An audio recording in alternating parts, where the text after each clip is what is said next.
Welcome into the Kettleers starting nine for Game 26 of the Cape Cod Baseball League season as the Firebirds head to Cotuit for the second time this season to take on the Kettleers. Welcome into the starting nine. I'm Joe Pratt, joined alongside Alex Rocco, and we're here for Game 26 of the season, facing the Firebirds for the second time. Both of these teams playing really solid baseball games the last two times they faced each other. So what really excites you about this matchup?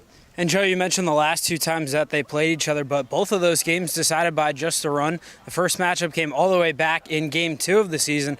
That was a game where the Kettleers jumped out, had a 2-0 victory, or 2-1 victory, jumped out to a 2-0 lead, and things really just got dicey in that ninth inning. But on the flip side, this is an Orleans team that record-wise, you look at them, 7-18, really struggling offensively, but this is a team that has played very competitive. They pitch well, just their offense struggles, but we've seen here when they've played at Lowell Park, they can string runs together as they took down Cotuit 4-3. Yeah, that's absolutely right. They played solid defense in that ball game, and Mike Roberts has identified amidst this road trip that the Kettleers were on that pitching and defense is really major in winning baseball games. So they're going to try to do that again tonight. But speaking of that 5-game road trip, I guess you could call it, the Kettleers coming away with 3 wins, 1 tie, 1 loss. What did you like from the offense, from the defense, pitching-wise, from that 5-game swing? Well, you mentioned the pitching and defense, but for me, what really stood out was the Kettleers' offense. In the last game that they tied against YD, it was an 8-8 tie, but the bats really came to play. They had over 15 hits. There was a 16-run explosion a couple of games before on the road. People were hitting home runs left and right, and when Cotuit's offense is at its best, they're working deep in accounts. They're seeing multiple pitches, and that's what really makes this team so talented, 1 through 9. It's just a really complete lineup, but also you have to look at defensively. This is a team that's playing really well in the field, so look for that to continue when they finally return to Lowell Park.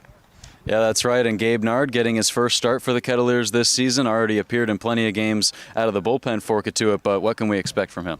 And Nard's been a guy that has been used in multiple roles this year. He's closed out a couple of games. He's been used in relief. Now he's getting the start today. But for Nard, when he's at his best, he's getting ahead of hitters, throwing strikes. So hopefully for Nard and the Kettleers today, he can be on his game. He'll be going up against Michael Fultz for the Orleans Firebirds. We'll send it up to the booth right now for a 5 p.m. first pitch. We appreciate you for joining the Kettleers starting nine. First pitch coming up between the Firebirds and the Kettleers. Don't go anywhere.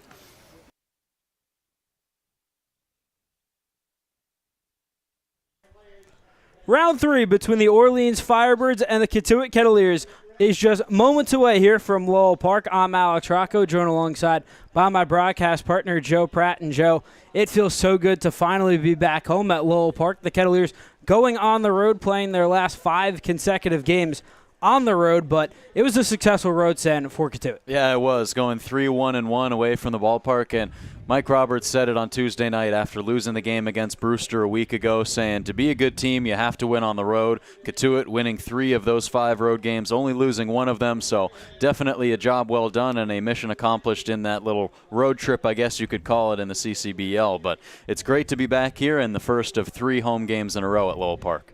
And Cotuit this year has played better on the road, a 9-4 record away from Lowell Park, but inside the friendly confines of Lowell Park, just a 6-5 record. Yeah, that's right, and playing here at Lowell Park is something that they've kind of struggled with, and I think maybe, you know, when you talk to some of the assistant coaches, Jimmy Middleton did a great article last week about how this team plays so much better away from their home ballpark, and I think maybe you're thinking about a little bit less, you're thinking more about just the game and a little bit less preparing, and maybe there are a few more distractions around the home ballpark, but definitely getting things done away from the home ballpark is what you need to do to be a good team, but you would like to see that home record improved upon today. A team in Orleans that they're playing against already with a win here at Lowell Park this season, a 4-3 win at that, 2-1 earlier this season in Game 2, so not a lot of turnover between these two rosters, which is pretty surprising given the amount of time between Game 2 and now Game 26. But it should be a good one and a tightly contested game as we saw in the last 2 times these two teams played. Should be a good one here from Lowell Park. We'll step aside for a quick commercial break here on the Kettleers Digital Network.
Just around 10 minutes till first pitch here at Lowell Park between the Orleans Firebirds and the Cotuit Kettleers. And Joe, before the national anthem, we were talking about these are two teams that are familiar with each other. This is the third meeting of 4 between these two squads and two really contested ball games. Yeah, it was. It was a 2-1 win for the Kettleers at Eldridge Park the first time these two teams played. That was all the way back on June 16th, so that 2-1 win. And then 4-3 back here on July 2nd, Orleans taking that game. And this is an Orleans team that really showed that they are a great pitching team, great out of the bullpen, great numbers pitching-wise, but offensively they've just really fallen flat this year. 10th in batting average, 10th in on-base, 10th in slugging. They have the fewest amount of walks, nearly the most strikeouts. They're at the bottom of the league in extra base hits and home runs, and stolen bases. They only have 18 of those. That's also 10th, to go along with a pitching staff that has been really solid throughout this season. They're tied for 5th in the league with a 4.55 ERA, and that's tied with the Kettleers. So you see a lot of similarities between both of these clubs pitching-wise, and then the bats are able to get things going more so for Cotuit. But the last couple times, the Orleans pitching has been the better of the two evils, and so for them, that's what they're basically looking for. And they were nearly able to come away with a win last night when they played the Wareham Gatemen, but it was a 4-2 loss it ended up being for the Firebirds, and that's really been more of the same. They lose a lot of close games. They lose a lot of games where maybe they could win them, but just a couple of hits, couple timely outings, and also good defense obviously is a big factor in team success. So we got some nice first pitch attempts there from some Cotuit faithful. Hopefully be able to hear from a few of them later on, but we're about ready to get going. And going back to the last time these two teams played, that was a game where Cotuit trailed early. Orleans jumped out with 2 runs in that third inning, but the Kettleers offense came back. They scored 2 in the 5th and 1 in the 6th and had a 3-2 lead. But the Kettleers bullpen just a rare mistake and blew that game. And Joe, this is a group on this Cotuit roster that's really gone through a lot of turnover in these last few games. Yeah, that's right. There have been so many different guys. I mean, we saw 2 guys 2 nights ago get their Cotuit debuts, being Dylan Hawanitz and Zach Duenas. And who knows, we could see a few more tonight, but obviously some new transactions and plenty of transactions to keep up with on the Kettleers website. But for them, yeah, it's going to be a massive adjustment. Of course, pitching to new catchers is something that we've talked a lot about, so hopefully with the off day, maybe you're able to get some more time in with the bullpens and things like that so that they're not throwing to these catchers for the first time. It's going to be Grant Jay behind the dish today, so we'll see how that goes. But yeah, I mean, a lot of turnover on this team. There has been a lot of turnover between both of these two rosters, but still 5 of the guys who started the first time these two teams played for both sides are in the starting or at least on the roster still today, and still some starters from the game 2 of the season. So there's obviously some familiarity that we'll see and some matchups that are definitely going to reconvene today. You talk about longevity over the course of a season, and one guy who has been with Cotuit since opening day, Gabriel Nard. He gets the ball making his first start this summer, and what are you looking for out of Nard in his first start? Yeah, well, Gabriel Nard entered this season. His first appearance against YD was a little bit shaky, went 2/3 of an inning, gave up 3 runs, but since then he's gone 4 appearances or 5 appearances at that, and only allowed 2 earned runs in that span, striking out over 5 batters. So you've seen a lot of really promising things in Gabriel Nard in those 7 1/3 innings after giving up 3 earned runs against YD in that loss in Game 4 of the season, I believe it was. But to pile on the amount of strikeouts and to only hold teams to 2 earned runs in those 7 1/3 innings in response to that initial bad outing, it's really promising. And so we get our first looks as him as a starter. You brought it up in the pregame show. He's had a different role, kind of been a middle relief man, first man out of the pen role, and also closed out a game. And that was his last time out against Wareham, where he was able to battle through some struggles early on in that outing, giving up an earned run, giving up 2 hits, but worked his way through it, threw a lot of strikes, and picked up the save in Cotuit's win. We also talked about the struggle of this Orleans lineup, but there's still a lot of talented hitters. And Joe, why don't you take us through how the Firebirds line up? Yeah, it'll be some returners, some new faces, as we just mentioned, mainly being Hudson Shoup. He is making his 3rd start against the Kettleers at the hot corner 3rd, batting in the leadoff spot today. Ben Ziegler-Namoa plays in right field. He bats 2nd. Jack Gurovich moving up into the lineup into the 3rd spot. He plays at first base. Isaac Waxman, the designated hitter, bats 4th. Landon Moran in center field gets his 3rd straight start against the Ketts. He bats 5th. Lorenzo Miola is the shortstop, and he is batting 6th. Chris Barr gets his first start against the Kets. He plays at second base batting 7th. Austin Smith in left bats 8th. And Robbie Ayers behind the dish today will be doing the catching, batting 9th. And Michael Foltz will be on the mound for the Firebirds.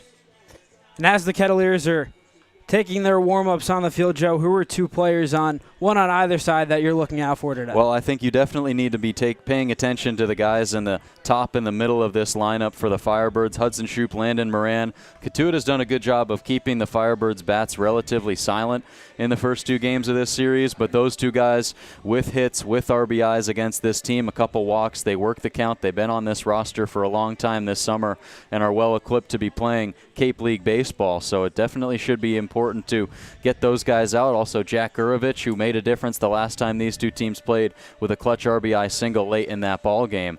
So definitely those 3 to pay attention to, and you can't keep your eyes off Tanner Thatch, who's batting in the leadoff spot for Cotuit for the first time today and is just on an absolute tear at the plate. Has missed a couple games to go to a friend's wedding, but clearly didn't miss a beat, and he is riding a 6-game hitting streak going into today. Should be an excellent one here from Lowell Park as Gabriel Nard has just finished up his warm-up pitches. Digging into the box is the third baseman, Hudson Shoup. Beautiful day for baseball here in the Village. As Nard's ready, Shoup is ready. The first pitch taken low and outside for ball 1. As we are underway from Lowell Park, first pitch coming in at 4:58 local time, and gorgeous weather above head, 84 degrees and sunny.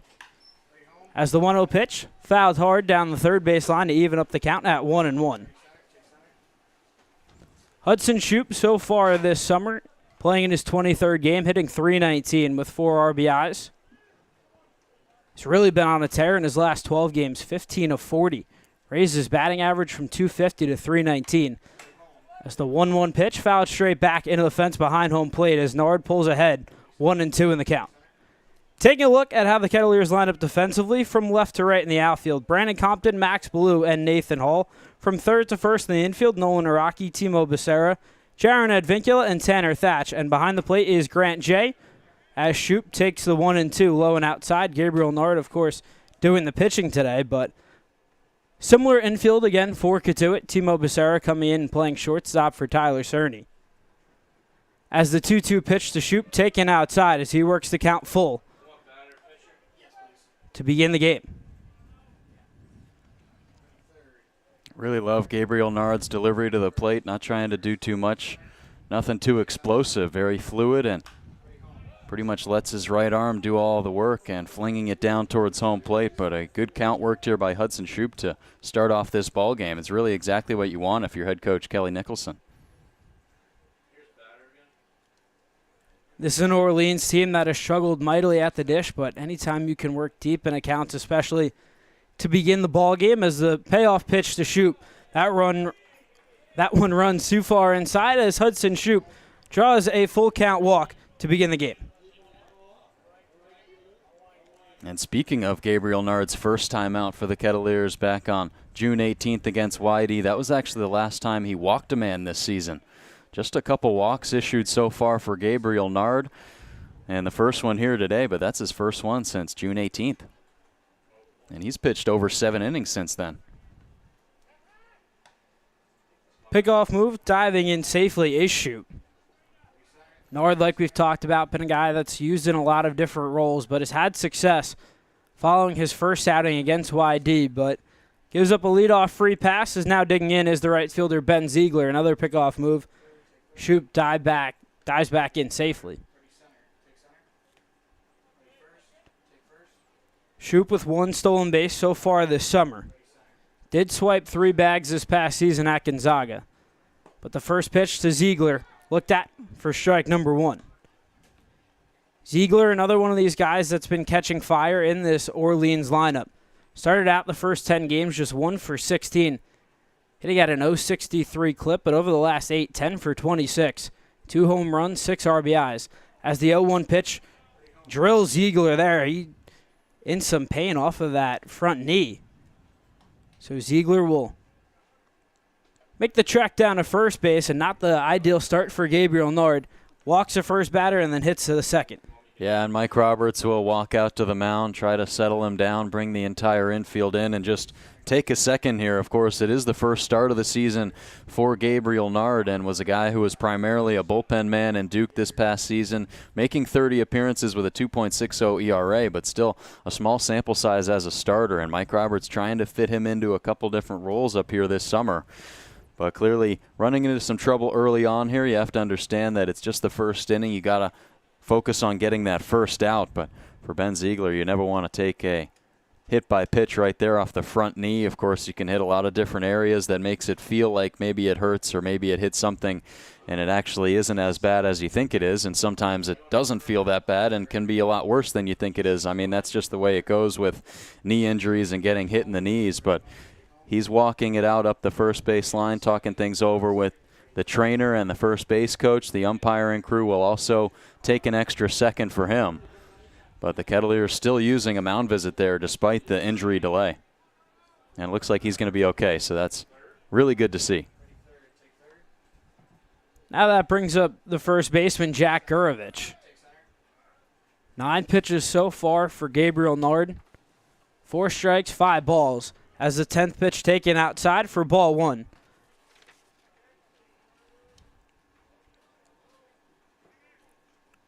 Gurovich hitting .254 this summer, playing in his 23rd game. Nard comes set, deals the 1-0 pitch, once again taken low and outside. But Gurovich and a lot of these players on this Firebird lineup really got off to slow starts, but been hitting a lot better as of late. In his last 10, Gurovich hitting at a .393 clip, as the 2-0 pitch once again misses outside, as Nard falls behind Gurovich 3-0.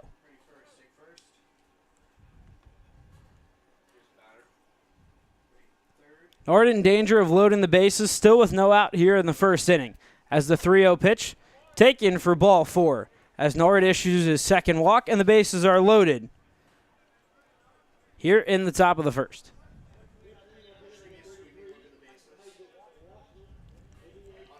Well, here's a guy who didn't get starts in the first couple games against the Kettleers, has so far played in 7 games this summer. It's Isaac Waxman. 3 hits in his first 21 ABs, still trying to find his footing, but a guy at Xavier this past season who hit .330 in 94 at-bats, started the season injured, but has a chance and a lot of pop behind that bat, batting in the 4 spot for Kelly Nicholson today. First pitch to the DH, Waxman. One misses above the letters, so 5 consecutive balls issued by Gabriel Nard as he struggles to find the zone here. Corners are in for Cotuit as the 1-0 pitch on the inside corner, but taken low. 4 ball 2. Waxman, a lot of power from that right bat. Stands 6'4", 220 pounds. Blasted 10 home runs this past year in just 94 at-bats. At Xavier, as the 2-0 pitch looked at for a called strike 1. As Nard draws some applause from the Cotuit faithful.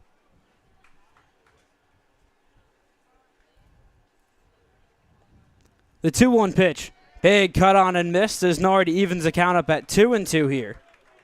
This would be a big first out for Gabriel Nard. Of course, not the start that he was looking for. Loading the bases, still with no out. As Nard, glove set at his chest, kicks and deals the 2-2 pitch. That one misses well high. So another full count worked by the Orleans order.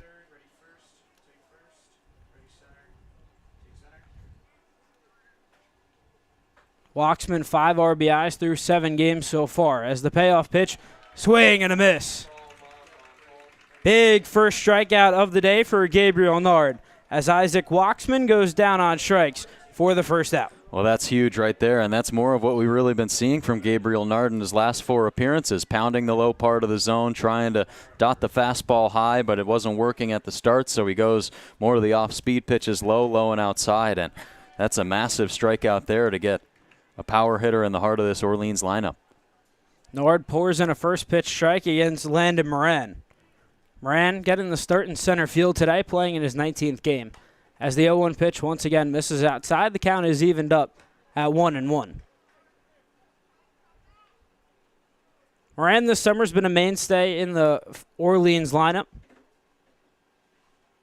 .241 average, 3 RBIs. Big cut on and miss there as Nard gets ahead 1-2. That's really what you love to see, the fastball low and outside, perfect location. Moran has to swing at it, but not much he can do with that pitch.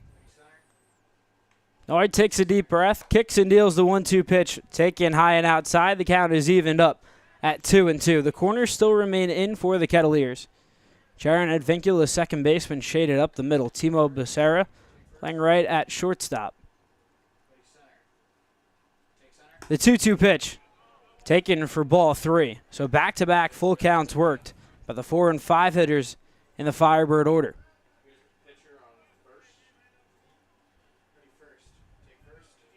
Nard's pitch count up to 24 already as the 3-2 pitch taken for ball 4. So it's an RBI walk for Landon Moran. Coming to score is Hudson Shoup as Orleans takes a 1-0 lead here in the top of the first.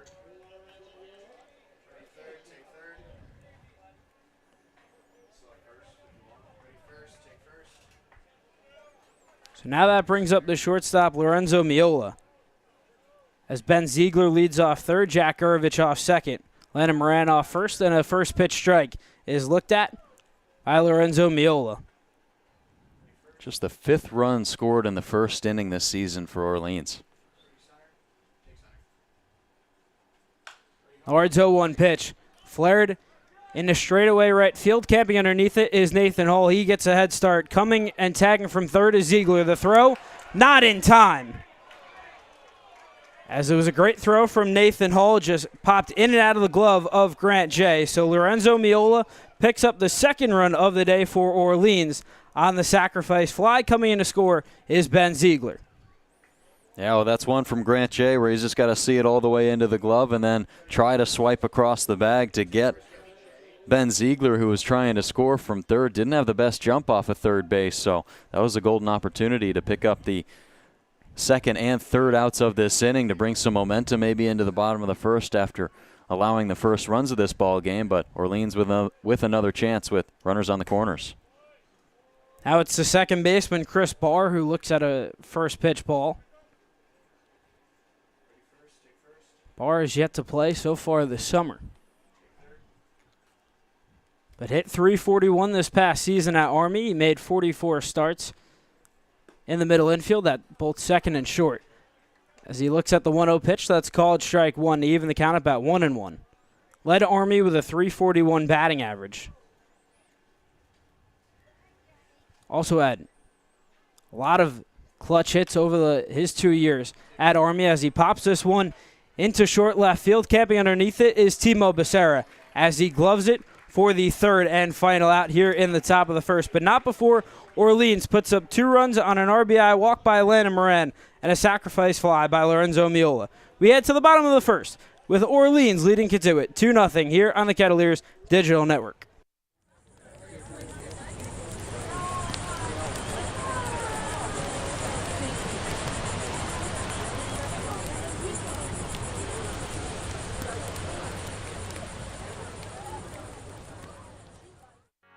Here at the Mass State Lottery, we're known for our monster wins. But there's no bigger win than the $1 billion we provide each year to support all 351 cities and towns in Massachusetts. In our game, we know that supporting local businesses and helping communities is how we all win. Because at the lottery, we're all playing for the home team. The Mass State Lottery. Welcome to the state of winning.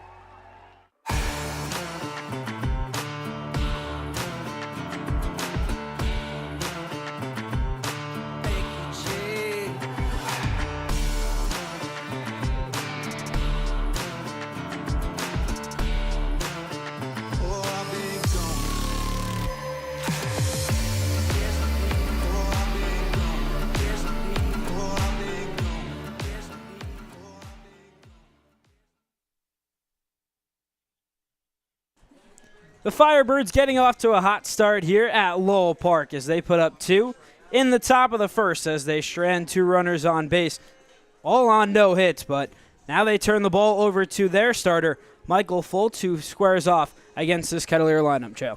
Yeah, let's take a look at how those guys line up against the left-hander Michael Fultz. It'll be Tanner Thatch getting his first appearance in the leadoff spot today for the Kettleers, and he rides a 6-game extra base hitting streak. He's followed in the lineup by Nolan Naraki, who plays at third.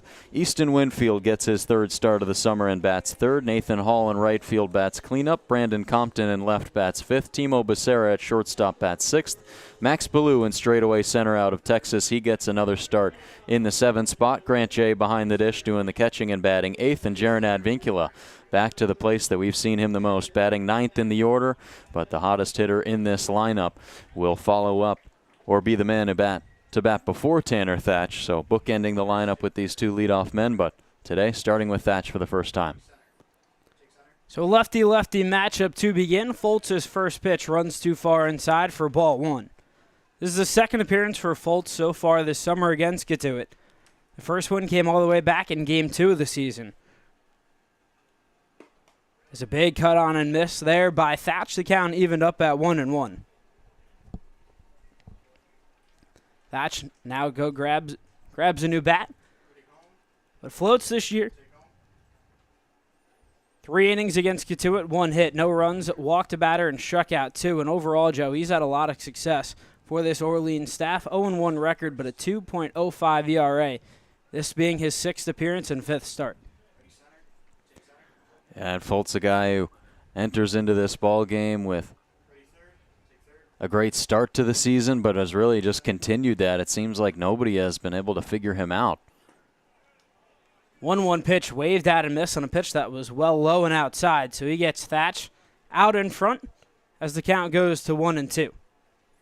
And that right there is a big reason for it. The big hook there to throw away from these left-handed hitters. The 1-2 pitch.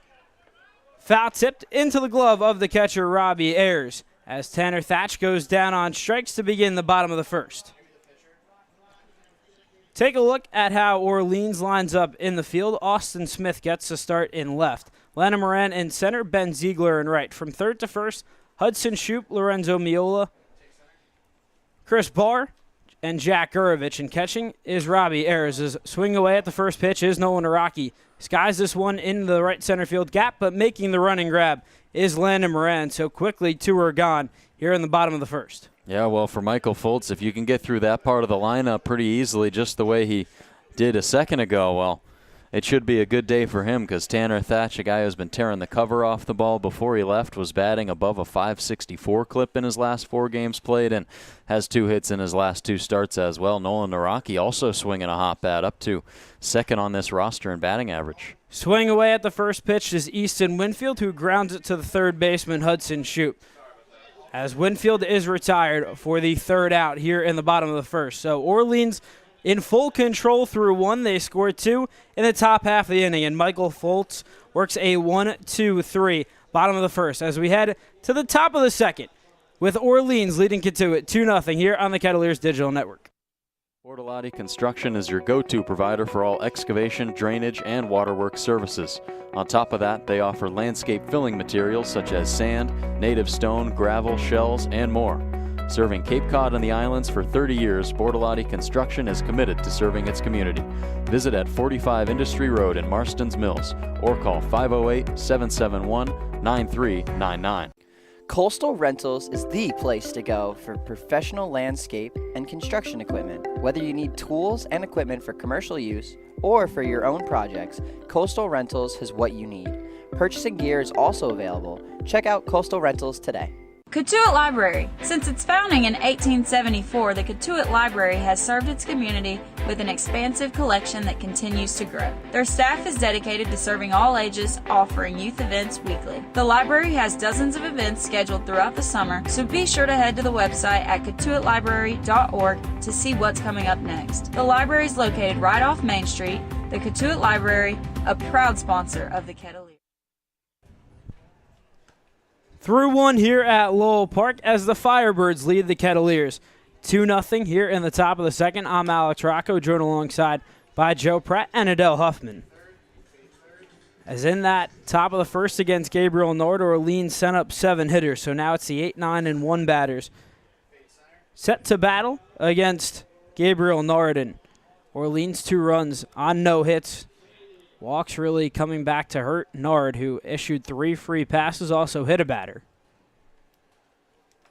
But now it's the left fielder Austin Smith digging in for his first at-bat of the day. Nard's first pitch taken outside for ball 1. 30 pitches for Nard in that first inning, just 13 strikes. 17 balls and pitch 31 misses outside. The 1-0 on the way to Smith.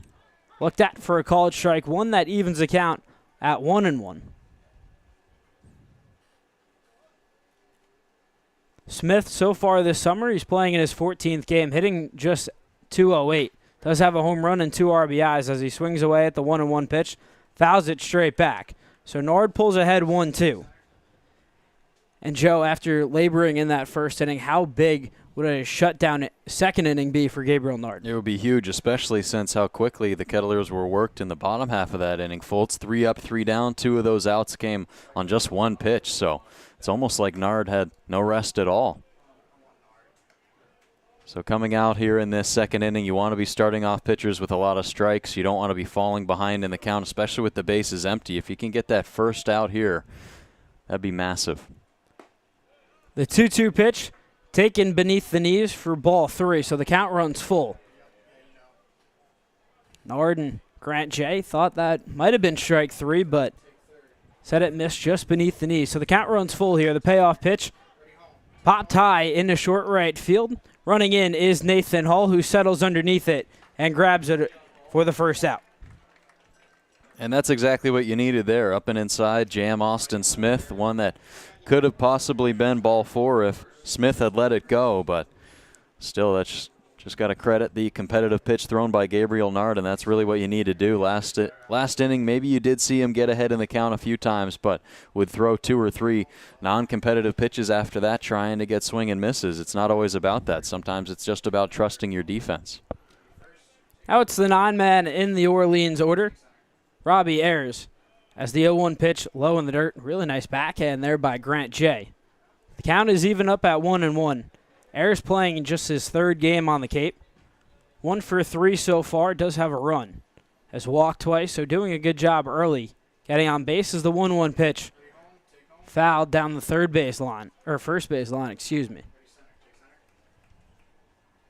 A lot of fans still filing in here at Lowell Park. The grandstand on the Kettleers side. Filled fans in their lawn chairs down the third base line. Still some open area on the first base side, but going down on strikes is Robbie Ayers, as Gabriel Nard blows a 90-mile-an-hour fastball by him for the second out. Yeah, 2 strikeouts now for Nard, and both against right-handed hitters, and that time just doing a good job of getting ahead in the count, not trying to do too much, throwing right at the batter and not maybe trying to pinpoint your pitches, as Mike Roberts has said a lot about starters time and time again this season, where they enter ball games, they try to get swing and misses, they try to pinpoint all their pitches in the perfect spot, but he wants their guys to go out there and throw freely, throw strikes and throw to weak contact.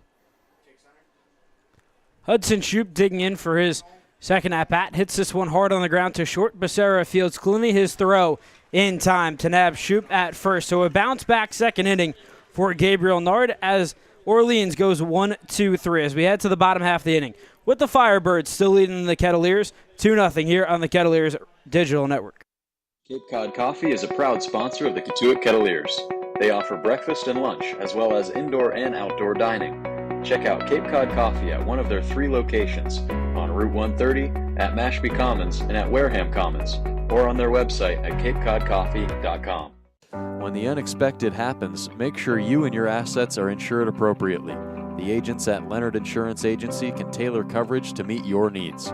Call 508-428-6921 to talk to their licensed agents today. For nearly 2 decades, Coastal Irrigation has proudly provided top-notch irrigation and landscape lighting services across Cape Cod. Starting with just a handful of customers in Cotuit, they now serve nearly all of the Cape. Upgrade your lawn care with their modern irrigation systems.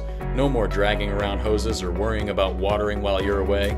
Their systems ensure your grass stays healthy and green effortlessly. Transform your home with Coastal Irrigation's landscape lighting services. Enhance your outdoor gatherings, improve safety, and boost curb appeal with their affordable, low-voltage lighting solutions. illuminate your walkways, and highlight architectural details to make your home shine. Contact Coastal Irrigation at 508-428-1529 or info@coastalirrigation.net.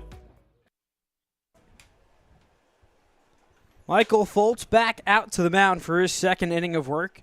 Was on cruise control in that bottom of the first. Got a strikeout of Tanner Thatch, a flyout of Nolan Naraki, and a ground out to Easton Winfield. And Joe, you said this about Gabriel Nard pitching a weak contact. Nard did that in the top of the second, but Foltz has done that all throughout this season. Yeah, that's exactly right. And a guy who's been pretty much untouchable, has given up 5 earned runs, 1 home run, but in plenty of appearances has been a staple for this Firebirds team and a big reason. And you can kind of see why they're one of the best pitching teams in this league. First pitch to Nathan Hall, foul tipped. But Foltz so far this summer, 11 strikeouts in just 22 innings. And going back to his past collegiate season at George Washington, he was dominant once again, had a 4-1 record, 2.92 ERA, making 13 starts, did throw a complete game. Went 74 innings, only striking out 55 batters, so Foltz doing a good job of pitching a weak contact. As the 0-1 pitch, foul tipped again by Hall, and a big shift on for this Orleans infield. The second baseman, Chris Barr, playing up the middle. Lorenzo Miola, the shortstop, playing right in the third base and shortstop gap, usually where that is. And the third baseman, Hudson Shoup, down the third base line, but Hall goes the opposite way, flares that into right field. That'll kick down in front of Ben Ziegler. So Nathan Hall picks up the first hit of the day for Cotuit as he's on with a leadoff single here in the bottom of the second. Yeah, now hits in 4 straight games for Nathan Hall. Just continues to be on a tear after not playing last week against Wareham and Hyannis back-to-back games, but getting the start against Harwich, Bourne, not against it was Yarmouth Dennis, but then getting back into the lineup today and continues to waste no time and now taking off here. Hall running for second, the throw down, not in time. Nathan Hall swipes second with ease off the throw from Robbie Ayers. So just like that, 1 pitch later, and Nathan Hall finds himself in scoring position. Now he's 5 of his last 9 at the plate, make it 6 of his last 10. And he's back to kind of what we saw Nathan Hall do at the plate at the start of his Kettleers tenure this summer, where he went 5 for 8 to start off the season. Hall now with the team leading 4 stolen bases so far this summer as Compton, he's up in the count 2-0. Hall's 4th stolen base pushed him in first place over Tyler Cerny. Those 2 players tied up at 3. You mentioned Nathan Hall's success at the dish, so is the man digging in here, Brandon Compton, as the 2-0 pitch chopped hard on the ground to the shortstop, Miola. That gets through into left field. So Nathan Hall will just motor his way into third. It's another base knock for Brandon Compton. He's now 7 for his last 11. And Cotuit has runners on the corners, still with no out. Yeah, the middle of this lineup, as you just mentioned, now 7 for 11, Brandon Compton. These 2 guys, Hall and Compton, have been contributing a bunch to this Kettleers lineup in the past few games. And to go along with that, having Tanner Thatch back in the lineup, Nolan Naraki swinging a hot bat, and, of course, the ever-so-steady Jaron Advincula makes this lineup really scary.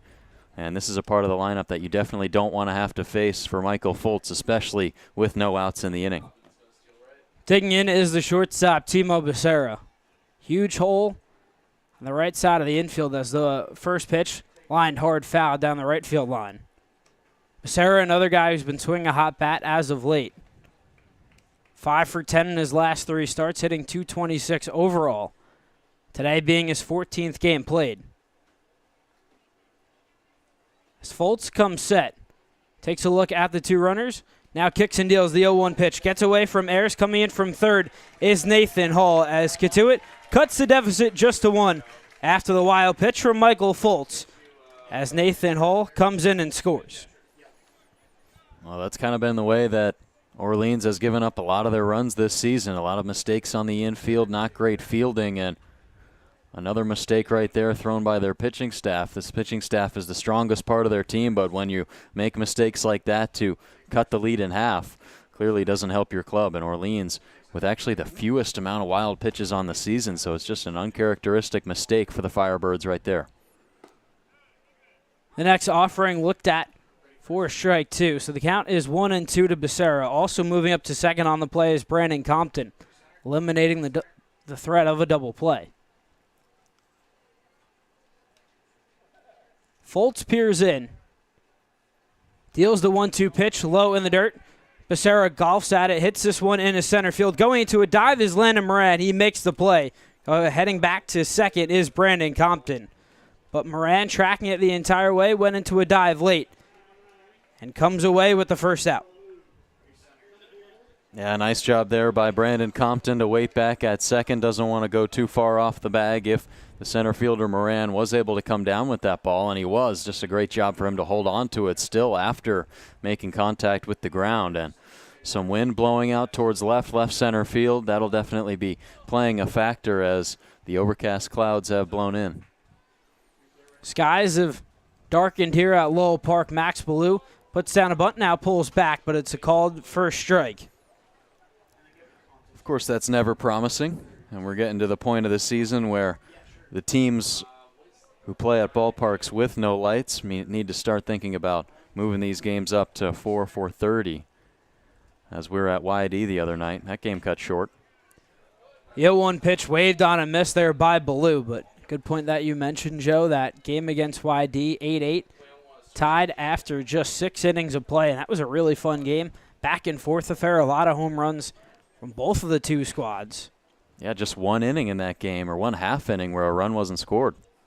The 0-2 pitch kicks away from Ayers. Moving up to third is Compton. So another pitch that gets away from Michael Foltz, and that's like a high bounce off Robbie Ayers, nearly coming right at us, Joe. Yeah, all the way to the top of the fence. If it got over, maybe would have had a chance on it, but that's another one there where as a catcher you don't really know how to play it, don't know if you need to go down, stab at it with the glove, or just try to block it, keep it in front. And unfortunately for Ayers, it kind of just ramps up over his head and hits the fencing behind and right in front of us. So the Kettleers with a runner just 90 feet away. Orleans will tuck this infield in.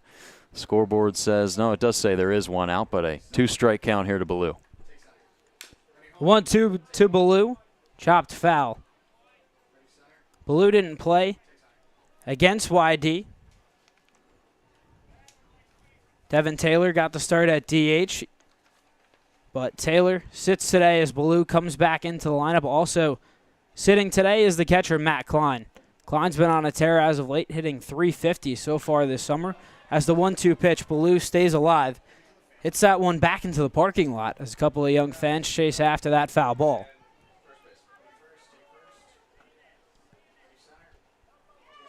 Ballou doing a good job staying alive.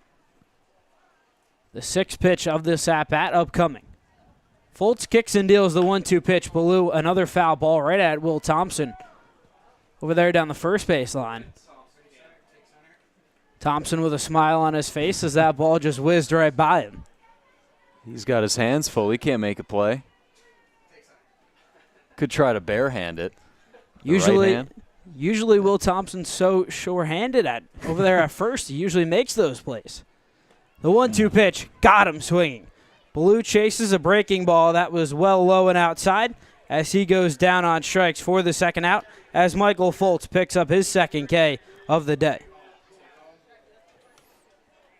Yeah, another tough at-bat for Max Ballou after going yard twice in Harwich, followed up the next night against Bourne by striking out 3 times in that ball game, and he continues that here into tonight. Kind of seems like he's maybe a bit uncomfortable at the plate, chasing after some pitches that he clearly normally wouldn't, and that one was way outside, but he still went after it, and that's just a key second out for Michael Foltz. Now it's Grant Jay. The count is 1-0 on the Kettleers catcher. Jay playing in his 3rd game against Orleans so far this summer as the 1-0 pitch. That plunks Jay. So he reaches on a hit-by pitch, and now Cotuit has runners on the corners still with 2 outs. That brings up the 9-man Jaron Advincula. Yeah, nothing Jay could do there. Just stand there and take it. And it's just night and day watching Michael Foltz pitch to left-handed batters compared to right-handed batters, really struggling against these righties. That one to Grant Jay, not even close, nearly went behind him. But a good piece of hitting at the beginning of the inning by the Kettleers. Brandon Compton, Nathan Hall able to get on base, but a guy like Michael Foltz, who can pitch so well with runners on, able to get 2 quick outs. But Grant J extending the inning, and this is exactly the guy you want up at the plate trying to extend this inning even more. Compton leads off third, Jay off first. The first pitch to Jaron Advincula taken low and inside for ball number 1. Advincula's been struggling as of late, his average dipping below 400, still at a 380 clip, which anytime you could say a player is struggling and still hitting over 380 just tells you about the caliber of hitter Jaron Advincula is. Looks at a called strike at the letters, so the count evened up at 1-1 here.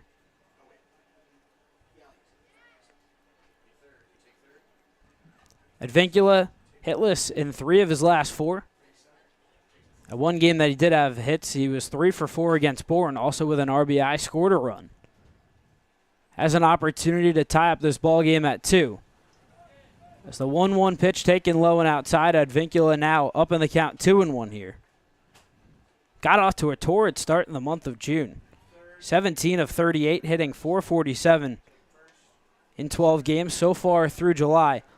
Playing 12 games, 13 of 41 as Advincula fouls the 2-1 pitch down the third baseline. So the count evened up at 2-2. Yeah, Advincula falling out of the number 1 spot in the CCBL in batting average. It's now Ethan Conrad of Bourne, batting .387, but amidst the top 5 guys in batting average in the entire league, Advincula has more at-bats at the plate than each of them except for Tristan Gray at Wareham. Foltz takes a long look. Jay darts for second.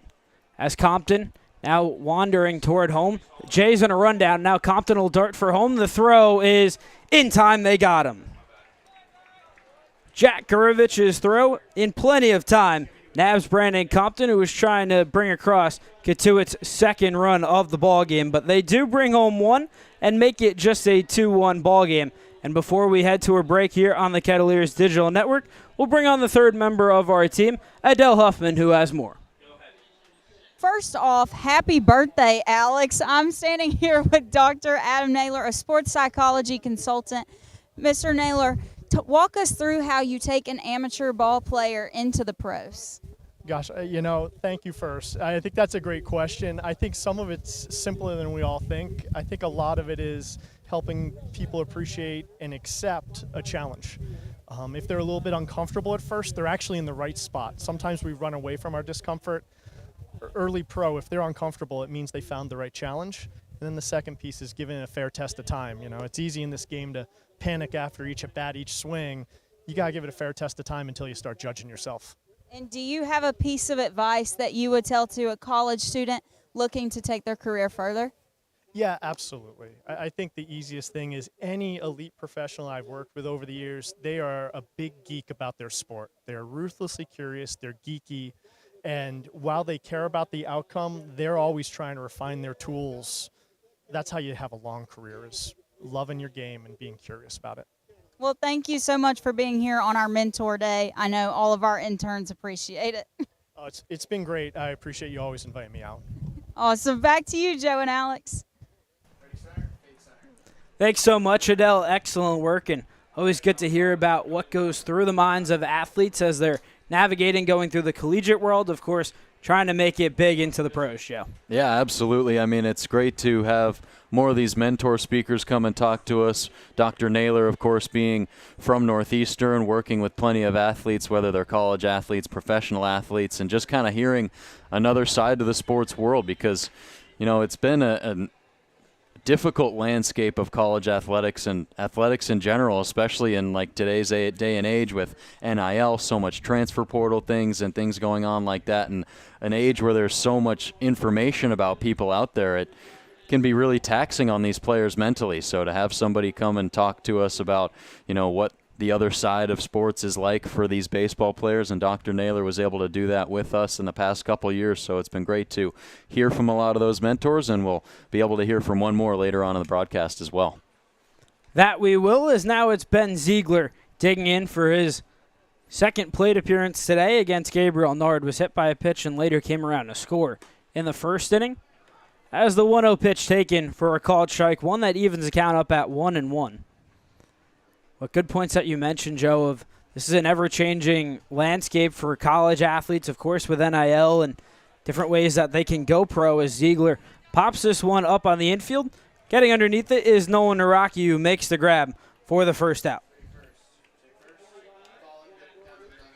I mean, you think about how much it changes college football, and like we know that it obviously maybe is tailored to a lot of those bigger schools like USC, UCLA, who get more incentive to join a conference like the Big Ten, like you with Penn State and covering their athletics program. But looking at it from maybe the baseball perspective, from other sports perspectives, it's really strange, and you think a lot about, how that maybe impacts these players and changing the way they travel, changing the way that their school schedules are going to have to go.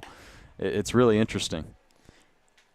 1-1 is the count here against the first baseman, Jack Gurovich.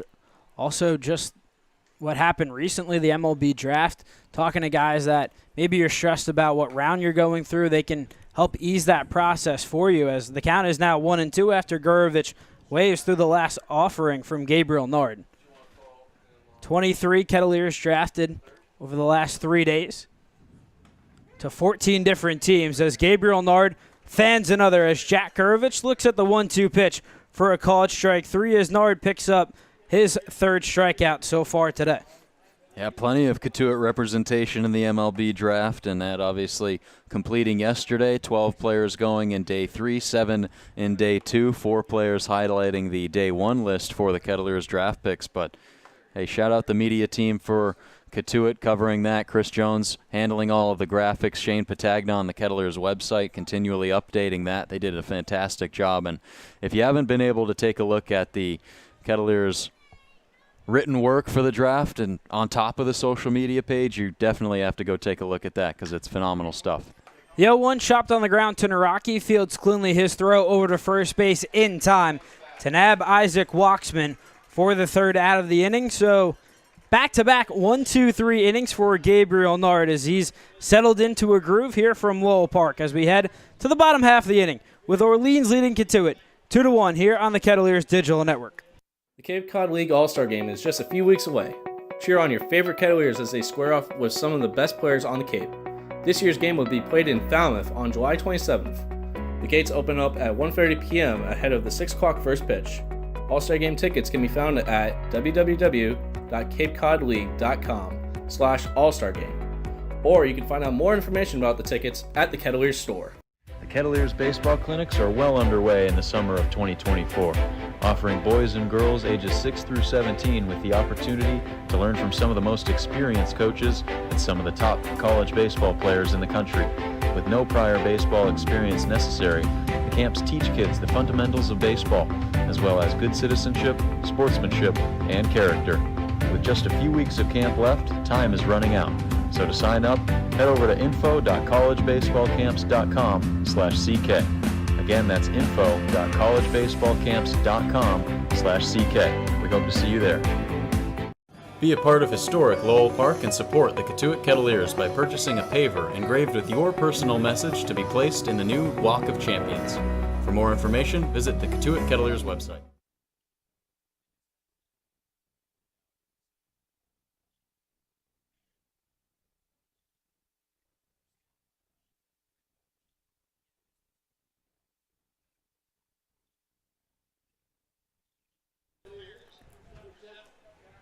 Two-one is your score through 2.5 from Lowell Park.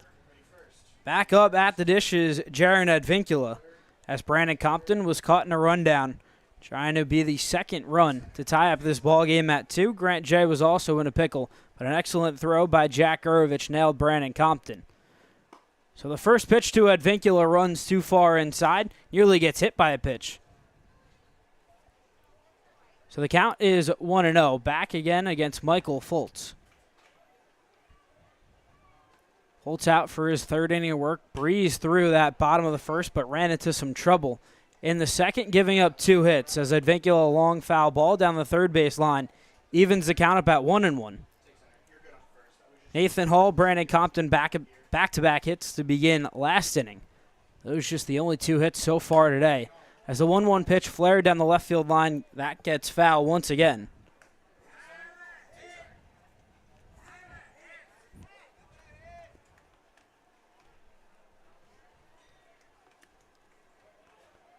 Foltz out of the windup. Kicks and deals the 1-2 pitch to Advincula. That's taken low in the dirt, so the count evens up at 2-2 against the Kettleers' second baseman. Before last inning ended, we were talking about Jaron Advincula's hot start in June. As the 2-2 pitch, this one chopped on the ground, and that'll get through into left field.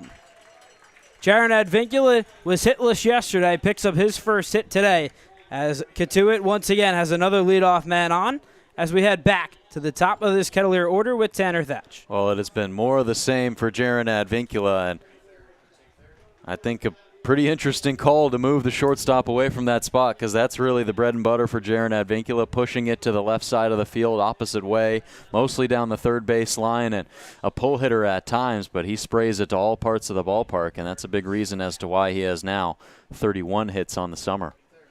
Pickoff move, Advincula back in standing.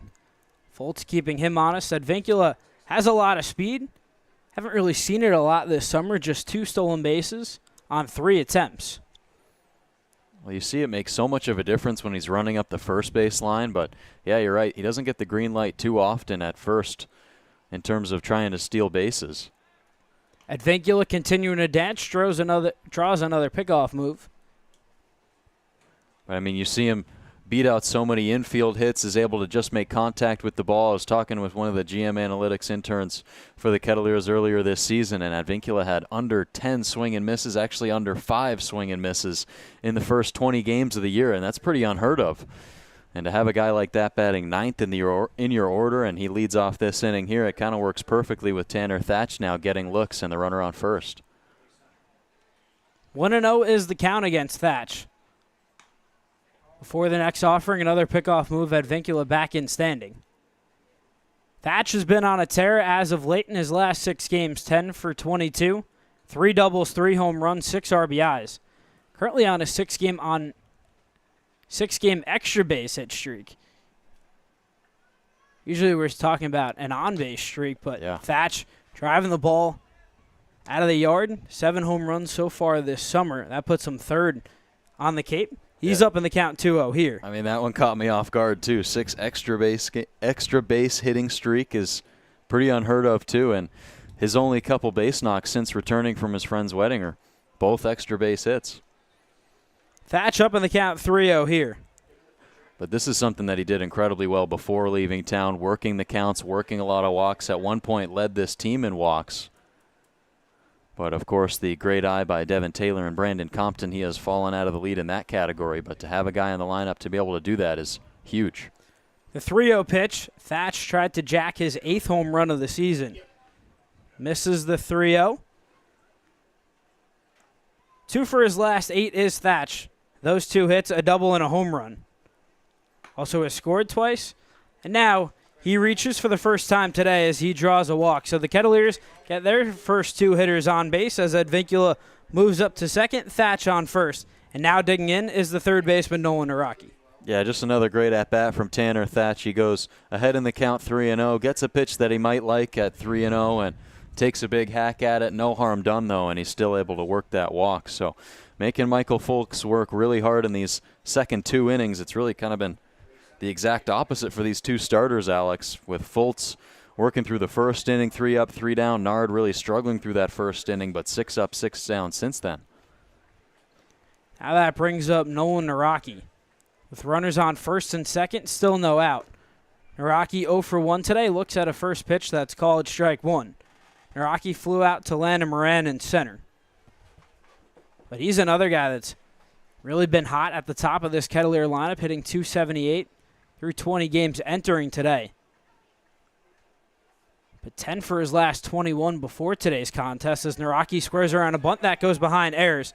Advincula and Thatch will stay put on the base pass. Advincula appeared not to get a great jump off second as that ball just got away from Ayers. So the runners stay put. The count is even at 1-1. Well, it's a similar situation to when we saw on Wednesday night. Advincula was standing on third base and a ball squeezed away from the catcher there. It was Sam White, and he was a little bit hesitant on the go-off from from third, and pretty similar to what we just saw right there. He's a little bit hesitant. Bunt attempt again. Naraki misses it. So 1-2 is the count. As Cotuit trying to go with some small ball here, advance the runners into scoring position with Easton Winfield on deck. Winfield 3 for 4 against YD, swinging a hot bat. Is 0 for 1 today, playing in just his third game this summer with the Kettleers. The 1-2 pitch to Naraki taken well outside. That evens the count up at 2-2. Foltz so far has thrown 43 pitches, 25 for strikes, but after breezing through that bottom of the first, has ran into trouble in back-to-back innings. As the lefty comes set, kicks and deals the 2-2 pitch. Naraki clubs this one into left field. Backing up is Austin Smith. He will retreat, make the grab. Tagging from second is Advincula. Smith's throw to third gets away from the third baseman, Hudson Shute. But it's a long sac fly for Nolan Naraki as Jaron Advincula moves up 90 feet to third. And the Kettleers have runners on the corners with 1 out. Yeah, another deep fly by Nolan Naraki. It ends up being a quality at-bat as he gets the runner up 90 feet. And now with 1 out, we'll see if Mike Roberts attempts some sort of bunt play with Easton Winfield at the plate. But this is a guy in Winfield who moves up to the number 3 spot in the lineup. Had a great day in Yarmouth Dennis on Monday night, going 3 for 4 with 3 singles. So we really had an opportunity to see the guy who hit above 300 this past season at Louisiana Monroe shine. First pitch to Winfield was taken low and outside. Nice block by Ayers to keep that ball in front of him. The speedy Advincula just 90 feet away from tying this game up at 2. Orleans jumped out to a 2-0 lead after 1. Cotuit answered with 1 in the second. Now we're threatening with runners on the corners here in the third. The 1-0 pitch from Foltz. That one left high and outside, so Winfield up in the count 2-0. This past year at Louisiana Monroe, hit .332 in 54 games. Blasted 10 home runs, 40 RBIs. Entered the transfer portal and will play next season at Texas as he flares this one. That'll get down in the left center field gap. Advincula scores, rounding second and heading for third is Thatch. He will get the stop sign over there at third. But it's an RBI double for Easton Winfield as Cotuit evens the score at 2 here in the bottom of the third. Great piece of hitting there from Easton Winfield, and that's exactly what we saw 2 nights ago at Red Wilson Field, spraying it to all parts of the ballpark. He went left field, center field, and right field in that order in his 3 hits at Red Wilson the other night, and goes to the opposite way this time. A massive gap in the left center field alleyway there with the outfielders maybe shifting slightly to the pull side and then to the spray side. Looks like the Orleans Firebirds will elect to walk Nathan Hall here to load up the bases, but Tanner Thatch gets held up at third there. An interesting decision from Mike Roberts. Of course, we know there's only 1 out in the inning, but it appeared like with a full head of steam, Tanner Thatch would have been able to score easily from first, and that would have been a massive 2 RBI double for Easton Winfield. But the Kettleers will take it, and still an opportunity with, again, one of the hottest hitters in their lineup digging in. There is a righty warming up for Orleans. But Brandon Compton digs in already 1 for 1 today. 7 for his last 11. Comes up in a big spot here with the bases loaded and the game tied up at 2. Rockets this one fair down the right field line. Thatch comes in and score. Following him is Winfield. Getting the stop sign at third is Nathan Hall, but it's a 2 RBI double for Brandon Compton, and Cotuit leads 4-2 after another rocket off the bat of Brandon Compton. Wasting no time punishing that first pitch up the first base line. Firebirds were playing no doubles, but it was still past the glove of Jack Gurovich. And boy, what a massive at-bat there from Brandon Compton, just knowing that he's going to go up there, swing at the first pitch, as that's been the mentality for a couple Kettleers, as we've seen from the start of this ball game. Michael Foltz immediately uncomfortable in this inning, immediately uncomfortable at the start of the second inning as well. The Kettleers are attacking him, and rightfully so. Kelly Nicholson will quickly make the move to the bullpen here in the midst of this third inning. Michael Foltz gives up 3 runs so far here in the bottom of the third on 3 hits. So his day is done, as we'll step aside as the new arm for the Firebirds warms up. We'll have more on him. So stay tuned for more here on the Kettleers Digital Network. Since 1980, the O'Rourke family has been catering Cape Cod clam bakes, making your events delicious and memorable. Founded by Jake O'Rourke, Jake's Clam Bakes has become a beloved tradition, now carried on by his son, Dan. Choose from our menu options, and on the day of your clam bake, their crew will come to your site and steam a fresh, mouthwatering clam bake just for you. It's that easy. Call us at 833-252-6285 or visit our new takeout location at Building 6 on 3821 Route 28 in Marston's Mills. Email us at dan@jakesclambakes.com with your event details, number of guests, date, time, location, and any special requests like a raw bar, homemade desserts, or kids menu. Not catering? Try their takeout menu featuring lobster rolls, smash burgers, salads, sandwiches, and a smoothie bar. Jake's Clam Bakes, making Cape Cod gatherings unforgettable. With 30-plus years of personal injury litigation and insurance negotiation experience, Snow Law Firm is your go-to for wrongful injuries and rightful compensation. Snow Law Firm will secure the maximum amount of compensation available through settlement or trial. Schedule a free case evaluation by calling 508-477. The bats have come alive for Cotuit as they put up 3 here in the bottom of the third on 3 hits, as Brandon Compton's 2 RBI double knocks out the starter Michael Foltz, as Joe Allen is the new arm, but Foltz goes 2 1/3, allows 5 hits, 4 runs. The 2 runners on base, Nathan Hall and Brandon Compton, are his responsibility. He walked 2 and struck out 2, while tossing 52 pitches and 29 strikes. But now Orleans and Kelly Nicholson, they go to their bullpen, bring on the righty Joe Allen, who gets set to face the righty shortstop Timo Becerra. Allen out of Clemson at a 6.35 ERA there this past season and over 22 innings pitched, and a guy who allowed only 16 hits but with 13 walks. Really struggled with putting guys on base on balls instead of giving up too many hits. So it's going to be important for him, especially with these runners on first and second. Second and third. He does have a base open if he needs it, but likely looking for this second out of the frame against Timo Becerra. Brandon Compton, after that 2 RBI double, now 8 for his last 12 with 5 RBIs, continue to be on a tear in the heart of this Kettleer lineup. As Orleans brings the infield in, the first pitch to Becerra nearly clips him. But it's taken for a ball 1. Becerra today 0 for 1, flew out to Landon Moran in center field. That was a play that was diving into short center field. Moran went into a dive, made the play as Becerra jacks this one deep down the left field line, but just pulls that foul. So a long fly ball off the bat of Timo Becerra evens the count up at 1-1.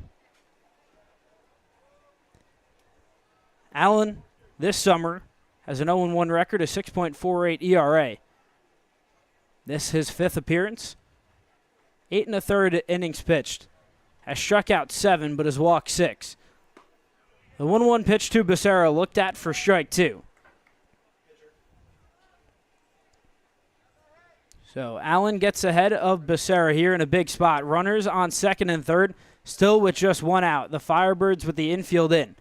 As Allen kicks and deals the 1-2 pitch, got him swinging. A big first out for Joe Allen as he comes out of the pen and gets the punch out of Timo Becerra. That brings up Max Ballou with 2 outs here in this bottom of the third. Yeah, just massive there from Allen, who pounds the zone after missing with the first pitch up and into Timo Becerra, but then throwing each of his next ones low and outside, dotting that corner, and Becerra can't do anything with that finishing pitch, and he goes down on strikes for the first time today. Now that brings up Max Ballou. He's 0 for 1 today with a strikeout against Foltz. Looks at the first pitch taken well outside. So Ballou up in the count 1-0. Struck out for a 13th time just an inning ago, playing in his 13th game as a Kettleer. The 1-0 pitch looked at for a called strike 1 on the outside corner, so that evens the count up at 1-1. Ballou had been scuffling at the dish, then broke out against Harwich. 2 for 4, 2 home runs, 4 RBIs. One of those bombs hit off the scoreboard. As Ballou, a towering pop-up on the infield. Camping underneath it is the shortstop, Lorenzo Miola, who puts it away for the third and final out. But not before Cotuit's bats come alive here in the bottom of the third. They score 3 runs on 3 hits, 2 of which coming in off the 2 RBI double from Brandon Compton. We head to the top of the 4th with the Kettleers leading the Firebirds 4-2 here on the Kettleers Digital Network. When you need to be seen for a minor illness or injury, Cape Cod Healthcare Urgent Care is here for you with high-quality, full-service walk-in care. ER expertise meets urgent care convenience at our 6 urgent care centers, which are staffed by board-certified. Get ready for big results with our small machines. With more power, performance, comfort, and savings, they are ready for every job. And we're ready with plenty of inventory, the best support in the business, and locations across the Northeast. So you can always be ready to work. Milton Cat, always ready.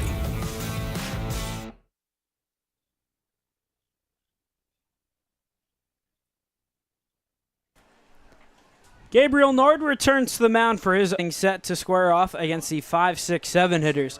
Here in this Orleans lineup, I'm Alex Rocco, joined alongside by Joe Pratt and Shane Patagna, one of the Kettleers writers. And Shane, you were extremely busy over the last 3 days. Of course, the MLB draft, Joe and I talked about it last inning, but what was it like going through the draft and seeing so many Kettleers players get selected? Well, it was 23 total players ranging from 2021 to this year's team, and it was a lot of hours watching that draft tracker. Me and him became very good friends over the 10 hours spent between those 3 days. Of course, a lot of Kettleers selected on day 3 as count is even at 1-1 against the center fielder Landon Moran. And day 3, 12 Kettleers players selected. I can only imagine the rush of what was going through you and the draft tracker, of course. This one hit on the ground to the first baseman Thatch. Fields cleanly makes the flip in time to nab Landon Moran for the first out here in the top of the 4th. Yeah, especially once the 19th round rolled around. It was 3 picks within 10 picks of each other, and they're all coming in about 30 seconds apart. We do have a great staff that prepared us, but even they don't know what these teams are looking at exactly. And T.O. Banks was a surprise to us, a pleasant one. Isaac Martinez as well. And then to round it all out, Cam Schulke was the final pick of the day in round 19, pick 565, excuse me. But I think that was one of the ones that we were most pleased with organization-wide. Lorenzo Miola hits this one on the ground to Nolan Araki. His throw is not in time. Pulling Tanner Thatch off the bag, he also drops the ball, so Lorenzo Miola reaches with one out here in this top of the 4th. You mentioned Cam Schulke, and a lot of guys from this 2024 Kettleer team got selected, 9 players in total. But who from this squad shocked you the most besides Schulke? Well, I think it would have to be really Merritt Beaker, more so not that the fact that he got drafted, but because it came on day 3. I would have thought for certain him winning the MAC Pitcher of the Year this year and transferring to Ball State, following in the footsteps of 2023 and 22 Kettleer Joe Whitman, that would have carried a little bit more weight. They're different types of pitchers, both left-handed, but Whitman definitely more of a power stuff compared to Beaker's arsenal. But, I mean, he was one of the first picks of day 3, so nothing to hang his head about. You also wrote a really cool story on Merritt Beaker, so from your perspective, how cool is it to see a guy that you've watched develop here in Cotuit and now going on and fulfilling his dreams of playing in the MLB? Well, for me especially, one of the most exciting things about taking this job was knowing that how much talent is in this league. And now, you know, the feature articles I've written over the past 2 seasons that were just about great college baseball players are now about minor leaguers and maybe someday professional, I mean, big leaguers. They're already just taking that step to become professionals. 1-2 is the count here against the second baseman, Chris Barr. Barr crushes this one deep to right field. Getting back underneath it is Nathan Hall, nearly going back to the fence, but Nathan Hall makes the grab for the second out. Returning back to first is Lorenzo Miola. Yeah, Shane, obviously a busy past couple of days, but maybe talking more on that and maybe less about the draft. Like, who is someone you've interviewed, maybe done a story about, who was selected that you can look back on and are really proud of that moment, being able to say, like, I got to interview that person? Well, for me, I think it hits home more for day 2 pick, Rafe Schlesinger, in round 4. Tyler Danberg, shout out him, but he gave a lot of love to my article. Once that pick, of course, Tyler, the broadcaster for the High A Lake County Captains in the Cleveland Guardians system, but my tweet blew up, and I think knowing that it was something that Guardians fans can get familiar with because of something that I wrote. He was my roommate too. I maybe gave a little bit of bias to him, but in general, Rich Schlesinger was one of the best relief options Cotuit had, especially across his first 12 and 2/3 innings pitched last summer. Yeah, I mean, he definitely was just a force out of the bullpen, someone who was just super lengthy, had a lot of length, or lanky and had a lot of length, but super satisfying to watch him pitch. It was a lot of guys who were taking, or a few Cape League guys, but also some Cotuit guys going to the Guardians organization, which is pretty cool with the Tyler Danberg connection there. But any other names that stick out to you in terms of you're excited about the team or organization that they're going to that you think is going to really help their game? I mean, I truly think Oakland had a great draft, especially with Cape League guys. This one hit on the ground to Naraki at third. Field's cleanly throw is in time for the third and final out to nab Robbie Ayers. As Gabriel Nard works in and out of trouble, strands runners on first and second.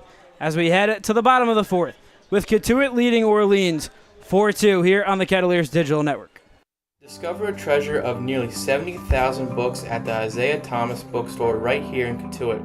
Founded in 1969 and relocated to a restored 1860s Crocker family house in 1990, their shop is a haven for book lovers of any age. Visit the Isaiah Thomas bookstore on 4632 Falmouth Road in Cotuit or contact at 508-428-2752. Since 1995, MK Pasic Plumbing and Heating has been your trusted commercial and residential plumbing contractor in Massachusetts. They specialize in new and rehabilitation work, gas and pipe fitting, climate control, heating, HVAC, oil burner work, boiler installation, radiant heat, forced hot water, air conditioning, and duct and sheet metal fabrication services. Founded and owned by Michael Pasic, a team of 9 skilled professionals is dedicated to providing top quality service. MK Pasic Plumbing and Heating is registered with the Massachusetts Board of State Examiners of Plumbers and the Department of Public Safety. For all your plumbing and heating needs, contact MK Pasic Plumbing and Heating at 508-420-3429 or at 60 Clamshell Point Lane in Cotuit. MK Pasic Plumbing and Heating, proud sponsor of the Cotuit Kettleers.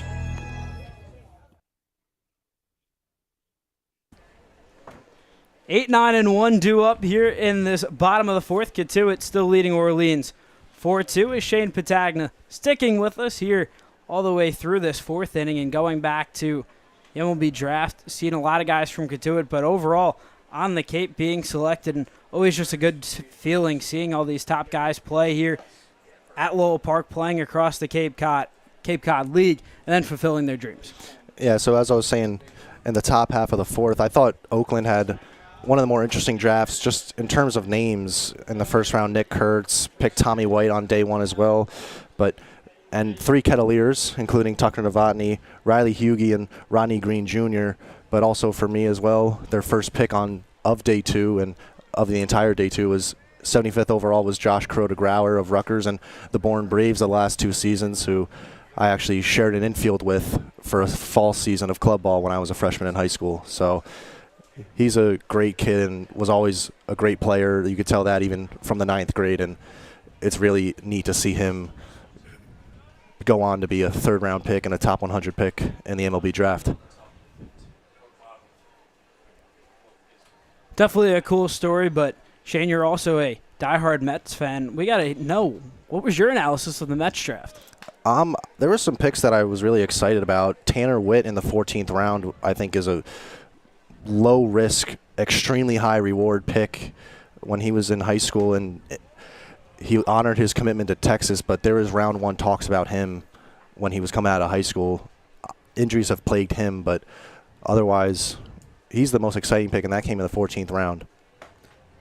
The 3-1 pitch waved on and missed by Grant Jay. Jay was hit by a pitch in his first at-bat. That came back in the bottom of the second. So he works the count full here against Joe Allen. The payoff pitch taken at the letters for a called strike 3. Grant Jay thought it was ball 4, dropped the bat, but he gets rung up on strikes as Joe Allen punches him out for his 2nd strikeout so far. Tough at bat there for Jay. Takes advantage of the count 3-0, and then 3 great pitches from Joe Allen back to back to back. And Grant Jay maybe thought that one was slightly low, but home plate umpire rings him up, and he's the first one out in this 4th. That brings up Jaron Advincula. He's 1 for 1 today with a single, also came around to score. Takes the first pitch inside for a called strike 1. The 0-1 pitch from Allen. Advincula laces that one through into right field, so he picks up his second single of the day and improves to 2 for 2 in Jaron Advincula fashion. Yeah, Shane, well, we've talked a lot about the guy who's stepping up to the plate right now in terms of the draft conversation next year. Have to assume that Advincula, the way he played this past season at Cal, the way he's playing this summer, has to be in some conversations for, it would be 2026. Is that right? Yeah, so a little bit of time for Jaron, but there's still scouts here today, although not as many as there are in the beginning of the season. But definitely have to take notice with Jaron's performance and the guy at the plate too, Tanner Thatch, who would be a 2025 draft prospect. There's a lot of young talent on this Kettleer team, even a guy who's not getting the start today, Devin Taylor, rumored to be a top 10 pick next year. Of course, Joey Volchko, the tall righty, he throws 98 miles an hour as Tanner Thatch hits this one in the left center field gap. Charging it is Landon Moran, who makes the running grab for the second out. Jaron Advincula was nearly at the second base bag. He retreats back to first. So it's a long fly out for Tanner Thatch as he's now 0 for 2 today.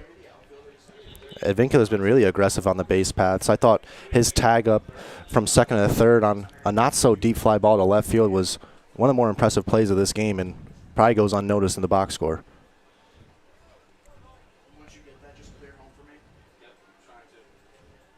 Advincula coming around to score.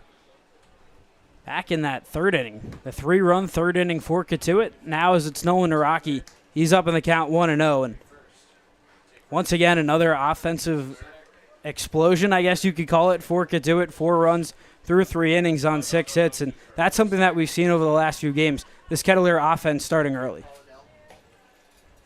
Yeah, Shane, you had the opportunity to talk with Naraki after Monday night's game at YD, just saying how the offense has really started to click. I mean, 15 hits in just 6 innings the other night at Red Wilson Field, but what more did he have to say that maybe excites you? I mean, he said that it's just a group of guys that really get along together, and through the grind of summer ball, it is truly the first time in their lives that they're playing baseball every day. Because even at school, it's 60-game season over 3 months, but it's really a weekend series and then maybe a midweek, 4 games a week. This is, sometimes we've had 10 games in 10 days. But if they have the chemistry to stay together and know they're all in the same situation, they're all going through the same, struggles and hardships, that will only make them closer and want to play for each other. Naraki today 0 for 2 with a pair of flyouts. As the 2-2 pitch from Allen spoiled, as Naraki lines that straight back into the netting, right behind home plate.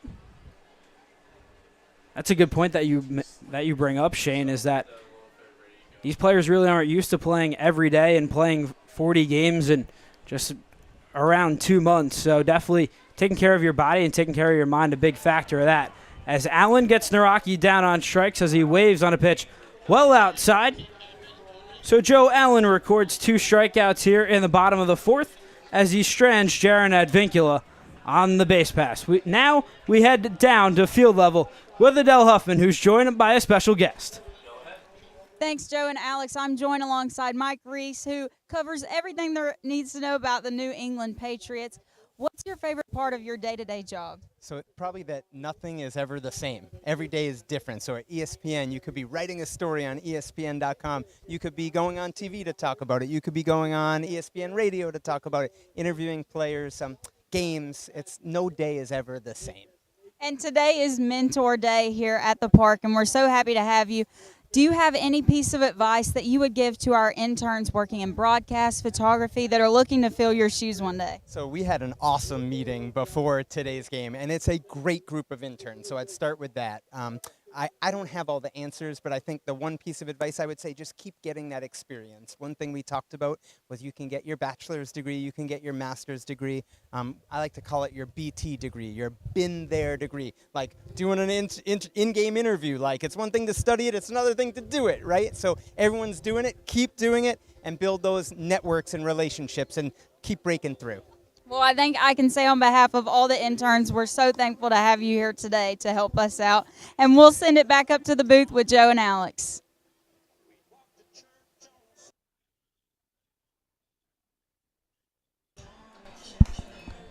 Thanks so much, Adele. Great stuff as always, and always great to hear from another one of these mentor talks that we had earlier today. Mike Reese, such a guy who's well known here in Cotuit and had some great insight on the industry, also gave his Patriots predictions. So, Joe, we got to talk to him for nearly 45 minutes pregame.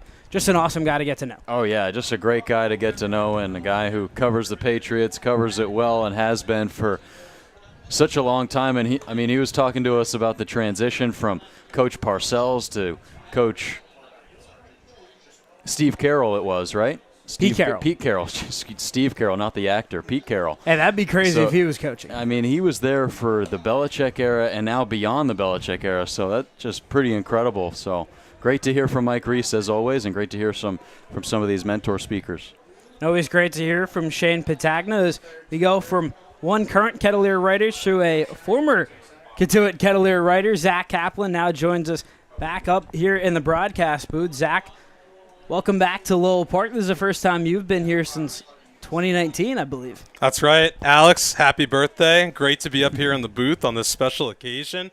And, yeah, the park has changed. This is the first time seeing the new scoreboard and the new playing surface. It looks great. That it does, as Lucas Perko now comes in the game. He comes in relief of Gabriel Nard, who goes 4 innings, allows 2 hits, 3 walks, strikes out 3. Orleans yet to record a base knock, as the count is 0-2 against the leadoff man Hudson Shoup. What's been the best part about coming back? Sorry to cut you off, Alex. No, go for it. Best part's just been seeing everybody, and like I haven't been to a game here in 5 years, but like it feels like no time has passed. I swear Mike Reese was here the last time I was here too. It's a hard act to follow. I don't know, man. I mean, I was a writer back then. I do TV now for a living.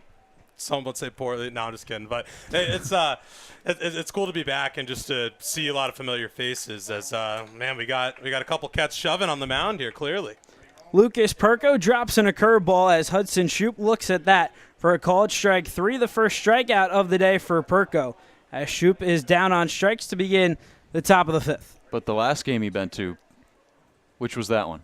That was the 2019 championship. Yep. I think it was the only game that entire summer Nick Gonzalez did not reach safely. I think it snapped his 54-game streak or whatever it was, and I think he'll trade the streak for a cape ring. I would think that's a good trade-off, and he's not doing so bad himself now playing ball in Pittsburgh. Now it's Ben Ziegler. The 1-0 pitch taken well outside as Perko falls behind in the count 2-0. We talked about the renovations of the field, now coming back, but going back to your time as a writer, what was your favorite part of interning here in Cotuit? I think it was getting to know the players as that ball goes by. See, I can still call games too, right? No, I'm just kidding. I think my favorite part was seeing all the you go to all the different parks and getting to know the guys as they're coming in and out from schools all over the country. A total different wealth of experiences, and seeing all the other parks, and they're great, but I don't think any really compare to LP in my opinion. The 2-1 pitch taken for ball 3, so 3-1 is the count here against Ben Ziegler. Of course, you've had a lot of experience talked about. Now you're working in TV. What's your favorite part about the job as Ziegler just dribbles this one foul down the third base line? Well, my just watching that broken battle, like, geez, you gotta be careful out there. I think, my favorite part, as far as just doing what I do, is still getting to do be around sports every day. In my current role, I'm a sports anchor down at the CBS station in Greenville, North Carolina. So I get to see the ECU baseball team in action, and they play a lot of the top guys here. You talk about Tanner Thatch. I watched him play this year when UNC Wilmington came to town, and when the Pirates went to Brooks Field down by the ocean. Got to see North Carolina, NC State, Duke, all guys on the Cape this summer. As Ziegler hits this one short, Becerra fields cleanly his throw in time to nab Ziegler for the second out, so Lucas Perko comes out of the bullpen and gets the first two hitters he faces. How cool has it been to be able to see so many of the guys that you watched here in 2018 when you were here make the big leagues now and in the past couple of years? Yeah, it's been wild. Like you mentioned, Gonzalez, Michael Tolia was the big draft pick from that class in 2018, and Bryce Jarvis. I watched. I'm sitting at I was out with buddies the other night. They got the Diamondbacks on late, and he just comes in the game, and I was like, oh man, like I'm literally coming to Cotuit next week, and there he is, coming in the 7th for Arizona. So that was pretty cool. There were so many guys on the Cape that summer. Spencer Torkelson was like the big name. And I still remember Cotuit had a guy, Anthony Veneziano, who's in AAA, I believe, with the Royals now. They were in Chatham. He was throwing like a complete game shutout, just absolutely shoving. And I remember Torkelson hit one. I don't know if you can hit home runs 480 feet, but it sure felt like he did out to that like fire truck, like way in the back at Veterans Park in Chatham. And I mean, the guy was shoving, and Torkelson hits one like I really thought it was going to hit Orleans if it kept flying. And moments like that you still remember all these years later. 2-2 is the count here against Jack Gurovich, the first baseman for Orleans. So far today, he's 0 for 1, walked once, also struck out. See him come back here with the heat. What do you say? The 2-2 from Perko, breaking ball in the dirt, got him swinging. Lucas Perko comes out of the pen, works a 1-2-3. Top of the 5th, with Cotuit still in control as they lead 4-2 after the top of the 5th. Here from Lowell Park, we'll now send it to a quick commercial break. Don't go anywhere, because when you come back, my broadcast partner, Joe Pratt, will take you the rest of the way. So stay tuned for more here on the Kettleers Digital Network. Escape the summer heat at Polar Cave Ice Cream Parlor, located on Route 28 in Mashpee, right at the Barnstable town line. Our creamy, homemade ice cream flavors will delight your taste buds. Plus, Kettleers kids get a free comb on home game days. Call us at 508-477-5553 or email info@polarcave.com to learn more. Come chill with us and experience the coolest treats on Cape Cod. RCA Electric and Generators is dedicated to helping homeowners and building contractors select, purchase, install, and maintain the ideal generator for their specific needs. Since being founded by Randy Agnew in 1990, this Barnstable-based family-run business has grown its reputation by serving all of Cape Cod, the South Shore, and the South Coast. Get in touch today by reaching out to RCA at 508-428-0449 or visit in person at 153 Commercial Street in Mashpee. Willowben has been regarded as one of Cape Cod's and New England's premier private clubs and communities for over 25 years. Willowben is a family-friendly community right here in Cotuit. They strive for a fun and relaxed lifestyle with good times and good friends. Discover all that and more at Willowben. Bottom of the 5th inning from Lowell Park. As we welcome you back in, Easton Winfield will start off this bottom of the 5th inning. It'll be Winfield, Hall, and Compton, the guys who have really gotten things going for the Kettleers offensively today. It started off with Hall back in that second frame, and then the hits continued to pile on from there. They now have 6 and lead it 4-2. No hits on the board for the Firebirds. Joe Allen is back out there to start off this bottom of the 5th. And the first pitch to Winfield misses low and outside for ball 1. So, Zach, we were talking a little bit about memories at the end of that last inning. Is there maybe one that sticks out to you from your time here? From Cotuit? Man, a lot of them. I'm trying to think of like Lowell Park specific ones. Because there's definitely – oh, you know what? Because they're playing Orleans, I got to tell this story. I'll try to make it quick.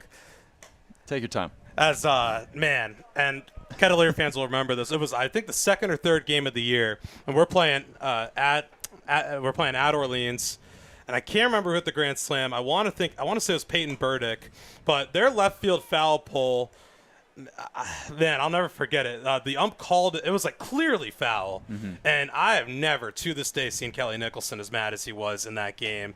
It was 2-2 as free base on balls there to start the inning. But it literally, it went down the line. It's like 3 feet foul.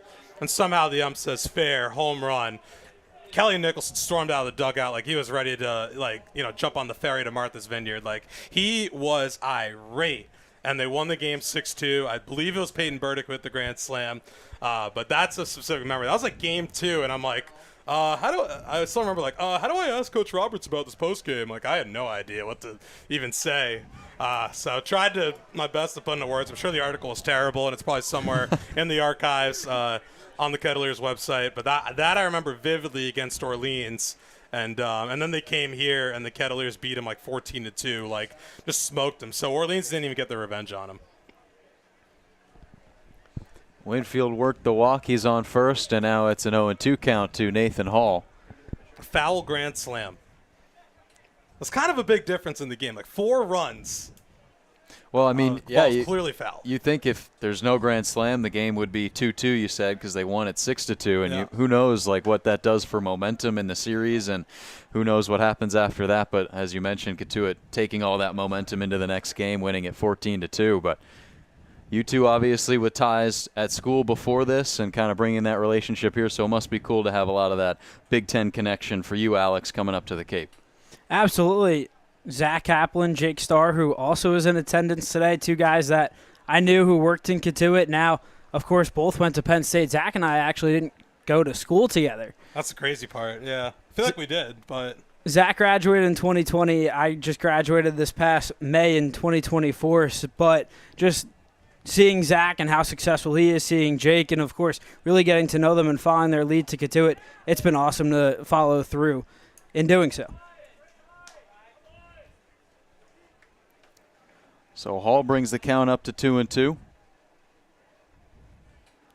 Hall was intentionally walked his last time up. They had runners on second and third, decided to walk him, and then Brandon Compton wasted no time to jump all over the first pitch from Michael Fultz. It was a 2 RBI double, and that was the end of Fultz's day from there. So now it's Joe Allen. Now with the count full on Nathan Hall.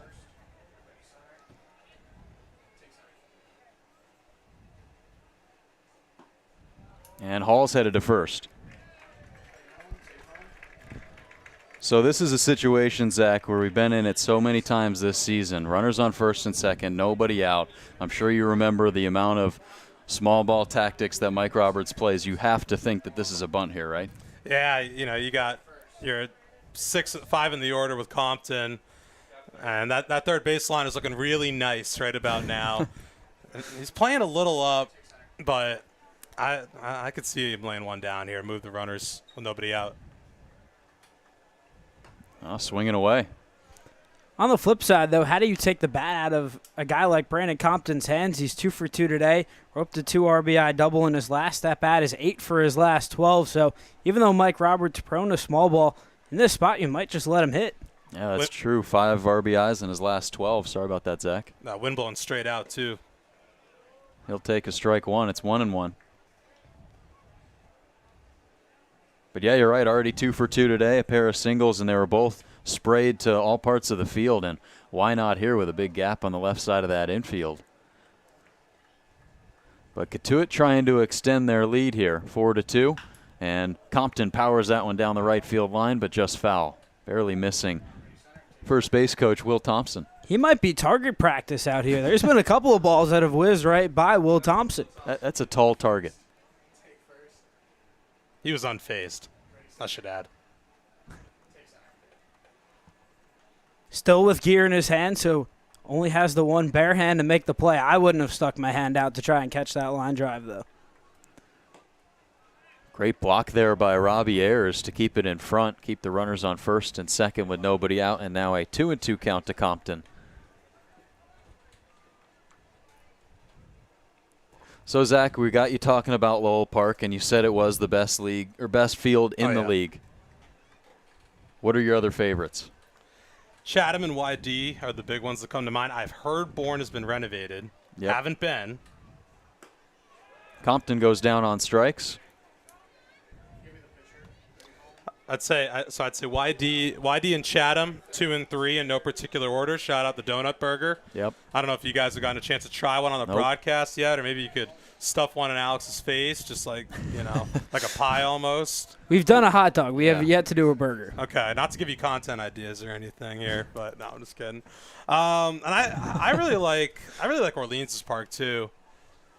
If I had to put a fourth there, I'm putting LP1. Yeah. Yeah.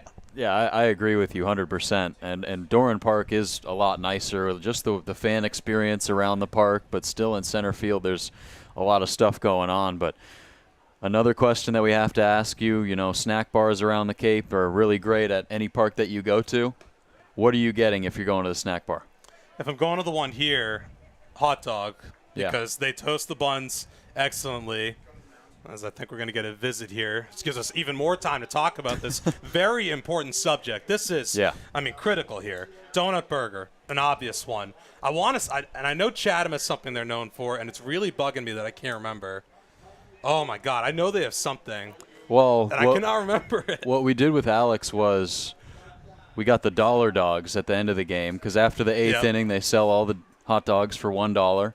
And Alex, before the game, made the horrible mistake of telling me that he has never 2 games before. It was on the 4th because we were talking about hot dogs with Adele, and she was talking about things about the 4th of July, and I was like, well, I've never had a hot dog before. That, of course, took everyone by surprise. So we, of course, had to try it. I was one in 2 people at Penn State, with Brian Tripp being the other one. Oh, yeah. Who you know very closely. Brian Tripp does a lot of baseball, hockey, of course, content for Penn State athletics, but that's what really bonded us. But, of course, that bond had to be broken as I tried a hot dog. 2-0 to Becerra. Chopper to third, scooped up by Shoop. He'll have to throw it in the infield. Plays trouble, but he makes it at first to get Becerra for out number 2. Both runners will move into scoring position. Just trying to think of who else has a good hot dog. I thought Hyannis did. I know they've renovated their park a little bit. Used to have some tough drainage back when I was here. Like, if it rained still not inch, great. Okay, well, we'll get there at McKean Field, right on the shores there. But no, I really do think Lowell Park has that. It's like understated, just feel. It's perfect for baseball still. Rolled on the ground to first, stabbed by Gurovich. He's up with it to toss to first, and in time there to get Ballou for the 3rd out of this bottom of the 5th inning. So the Kettleers putting the first 2 runners of this frame on base, but going 3 up, 3 down from there. And Ballou making the 3rd out of this inning. So still 4-2 as we send it to the top of the 6th. And Zach, really appreciate you joining us once again. Absolutely. Thanks for having me. Happy birthday, Alex Rocco. What an occasion. Thanks, guys. Thanks so much, Zach.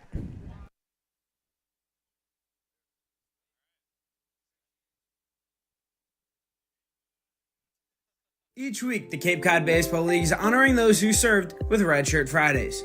Every home team on Fridays wear red Cape League uniforms and an Army camouflaged hat.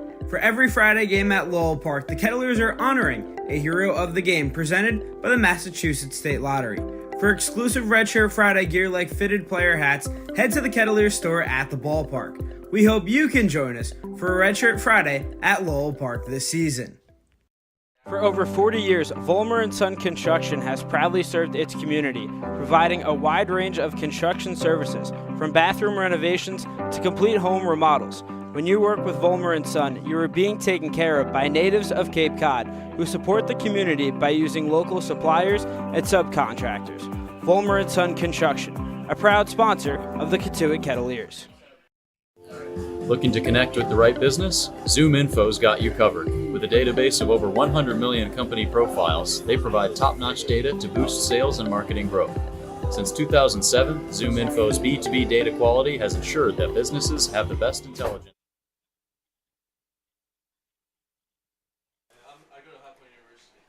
So we welcome you back in for the top of the 6th inning. Kettleers leading 4-2. 6 hits for the Kets, no hits for the Firebirds. And it'll be Lucas Perko back on the bump, facing Isaac Waxman. He's 0 for 2 today, a strikeout and a ground out. So Alex, great pitching from Gabe Nard, who ran into a lot of trouble in that first inning pitched. He gave up 2 runs. But most of that trouble coming from the walk and the hit by pitch. The one run that they scored was on a sacrifice fly and an RBI base on balls.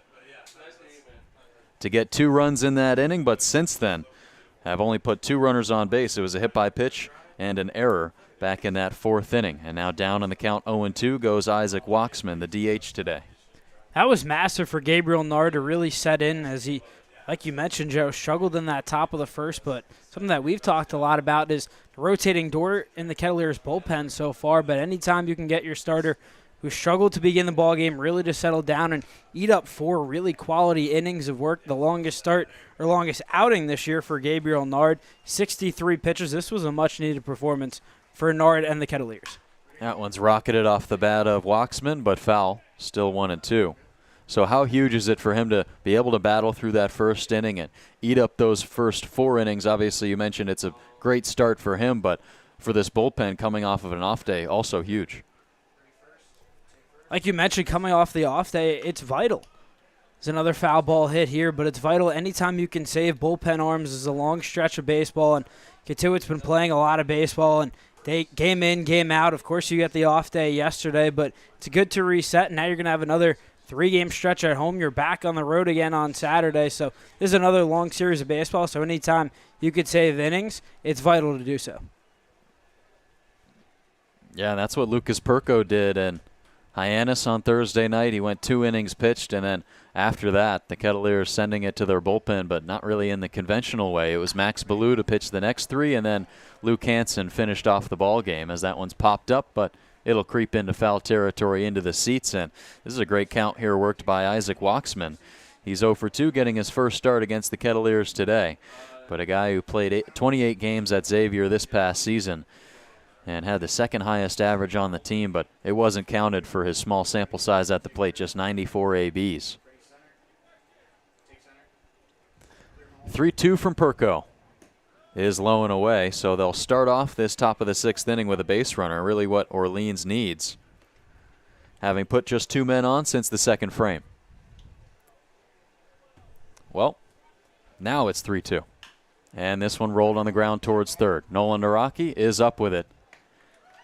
Well, the Kettleers will take that first out any way they can get it, despite the scoreboard saying that it was a full count. Isaac Waxman goes back to 0 for 3. Baseball is a confusing sport sometimes. I thought the count was 3-2 as well. Of course, it doesn't help that Waxman working deep into the at-bat against Perko, seeing 10 pitches, but really nice job by Perko to battle back and get the first out. First pitch in there for a strike to Moran. Moran, one of the guys who reached at the start of this game. He walked with the bases juiced to drive in an RBI. Now rolled on the other side of the infield towards Thatch. He'll underhand flip to Perko for the second out. So 2 quick outs for Perko. And he has now retired 6 straight batters since hitting Austin Smith with the pitch in the 4th. Perko's done a good job in the last few innings of just limiting weak contact and getting some ground balls, and that's exactly what you need to do. Come out of the bullpen, 26 pitches, 8 strikes so far. 18 strikes, I should say, not 8. Well, walks is something that he struggled with the last time he was out. 3 issued to Hyannis. Did strike out 3, but yeah, you want a guy to come into the game and throw strikes, and that's something that Gabriel Nard was so good at in his first 6 appearances out of the bullpen. I guess his remaining 5 after struggling through the first one, but getting his first start today, going 4 frames. 0-2 pitch from Perko. Just outside, and it's 1-2 to Lorenzo Miola, who's still looking for his first hit of this ball game, a sacrifice fly in the first, and has reached on an error in the 4th, so still made a difference despite getting a hit. As the next pitch misses once more, and it's 2-2.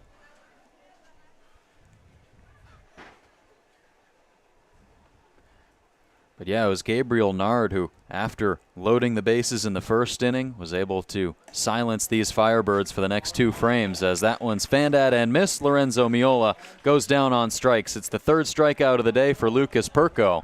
And 3 up, 3 down go the Firebirds in the top of the 6th. It's peanut butter jelly time from Lowell Park. Kettleers leading 4-2 as we go to the home half of the 6th here on the Cats Digital Network.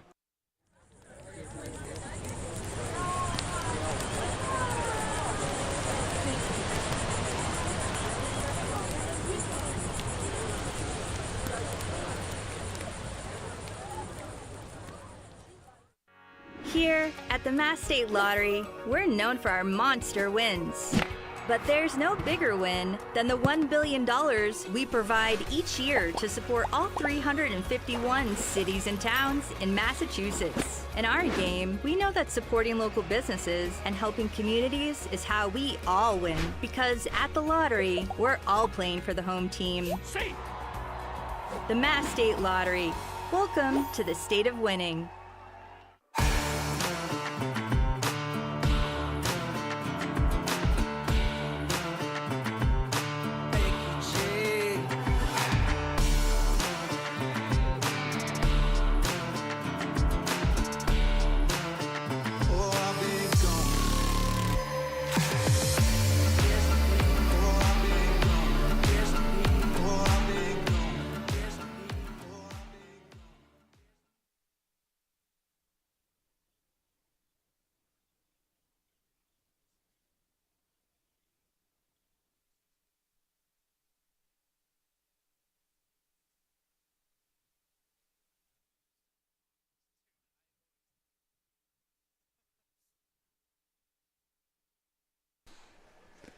Kettleers lead it by 2 as we move into the home half of the 6th. It'll be 7, 8, 9 for Max Baluk, Grant J., and Jaron Advincula.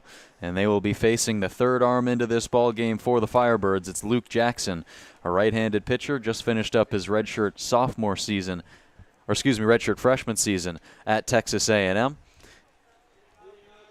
And he will be making an appearance for the first time against the Kettleers. It'll actually be Grant J., Jaron Advincula, and Tanner Thatch, the 8, 9, and 1 battery for the Kettleers in this 6th. So that's the day for Joe Allen. He comes into the game in relief of Michael Foltz, who went 3 up, 3 down in that first inning, but really struggled to get outs after that.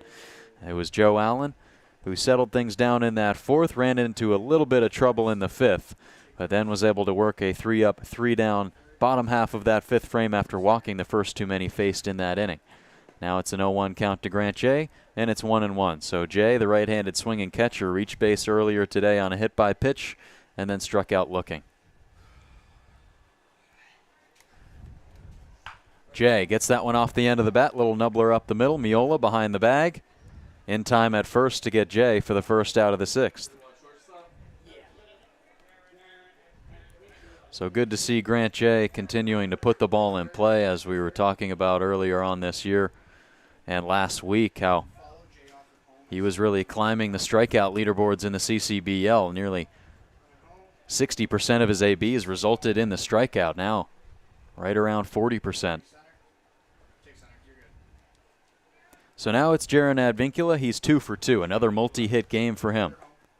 His 13th on the season as he takes up and away.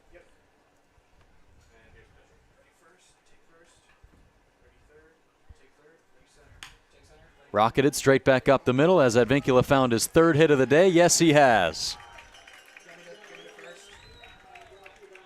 The 7th hit of the day for the Kettleers. Advincula now 3 for 3.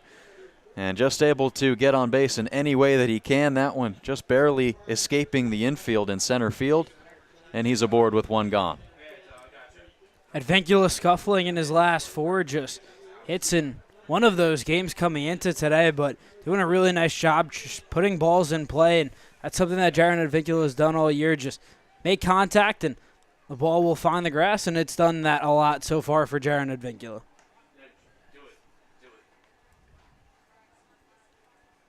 They'll shift to the left for Thatch. You see the third baseman there. Shoop is far off the line. Thatch now facing the righty. He's 0 for 2 and takes up and inside. Now 2-0 in the count, so Thatch takes control of this at-bat.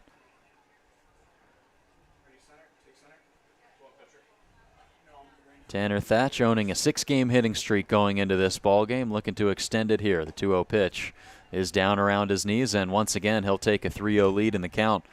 So if you remember, he was ahead 3-0 back in the 3rd inning, was able to work a walk and came around to score on the 2 RBI single off the bat of Brandon Compton, the 3-0 pitch. Thatch powers that one just past the first baseman, Gurevich, down the right field line. Advincula charging towards 3rd. He'll be in there standing up, and Tanner Thatch has made it a 7-game hit streak. That ball just blasted off the bat of Tanner Thatch right at the first baseman, Jack Gurovich, who Jaron Advincula got caught up with him, had to make sure that Gurovich didn't come up with that catch so he didn't get doubled off. But once Advincula knew that it got through into right field, you saw him turn on the Jets there. So once again, another big spot for Nolan Naraki here, runners on the corners, and just one out. Naraki is 0 for 3 today. Corners will play up for him. 1 out in the inning. And he does show bunt, trying to lay it down, but he chops at it. Pitcher is out to get it. He does so, and throw back to first. Advincula, they got him there. So a pop out and a 1-5 double play after that. An unconventional double play worked by the Firebirds to end that bottom of the 6th inning for the Kettleers relatively abruptly as they still lead it 4-2. Kettleers with 6 hits on the board, Firebirds with none as we send it to the top of the 6th inning. But before we do so, we'll send it down to Adele Huffman, who's at field level with more. Thanks, Joe and Alex. I'm joined alongside Jake Starr, summer 2022 broadcaster for the Kettleers. How is it to be back, and what was your favorite part about interning here? It's awesome to be back. I always love getting a chance to visit, and this is my favorite part of interning here was I think the community, right? The fans, the host parents, the fellow interns, the players, the coaches, the team. That's my favorite part, and just getting a chance to just be around baseball and baseball everything every single day was the best part. And what was the transition like from summer ball and now into a Major League Baseball organization? Yeah, I mean, I think it went pretty well, and I think being Cotuit helped with that transition, like being around baseball day to day, working with players, working with coaches, and fellow broadcasters alike. I think really kind of helped bridge that transition where it wasn't like a big when I kind of stepped in pro ball for the first time. And do you have a piece of advice that you would give to our interns that are looking to follow in your footsteps? Keep your head down, keep working hard. It's kind of the biggest one. Form as many connections, as many relationships as possible because baseball and sports especially, it's a really, really small world. So form those connections and you never know where they're going to take you, and just keep your head down and keep working hard. And I know that you know Alex Rocco up there in the booth, both Penn State guys. What did you like to say to him today? Happy 22nd birthday, buddy. Hope you enjoy it. We'll send it back up to the booth with you, Joe and Alex. Thanks, Adele. Hey, happy birthday. Thanks so much. I feel like everyone said it, but Except me. That is true. You texted me, though. That's you were the true. first one that texted me this morning. So definitely has been a great day. Kettleers been playing great baseball, and it's just been so fun to spend it in one of my favorite places here at Lowell Park. And also super cool to have Jake back here, who was in your seat 2 years ago, and obviously you guys going way back at Penn State. So great to see Jake once again, and I know that you're obviously excited to have him in town. That I haven't seen Jake this year, so the last time I saw him was back in November, so it's been a while, and just getting the chance to learn from Jake and seeing how much he's developed coming from Penn State, going through Cotuit, and now crushing it in Reading. It's just been great to see from one of my best friends. Yeah, Jake working with the Reading Fightin' Phils, AA baseball. That's where he went after finishing up at Penn State in December and then moving immediately on towards minor league baseball as Lucas Perko starts off this top of the 7th inning with a strikeout. Back-to-back Ks for Perko. He's up to 4 on his outing, and there's 1 gone in this 7th. Lucas Perko just continues to dominate here, getting ahead of hitters, dropping a really nice pitch on Chris Barr, and that's something that we haven't seen a lot from Chris Perko, a guy who has relatively struggled so far this summer with getting ahead of hitters, but doing an excellent job so far today. Now facing Austin Smith, who's the 8th batter in this lineup. He'll step up and take a strike. He's 0 for 1 with a hit by pitch. But, yeah, Lucas Perko, phenomenal outing to this point. So far, 7 up, 7 down with 4 strikeouts. 0-1 misses low and outside.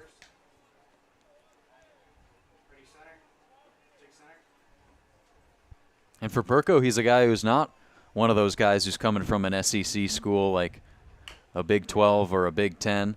He's coming from California Baptist down in Riverside, California, where he had a 3.84 ERA there this past season, went 5-3 in 15 appearances. 3 of his appearances, though, in relief, 12 of which were starts, so really kind of did it all for Cal Baptist.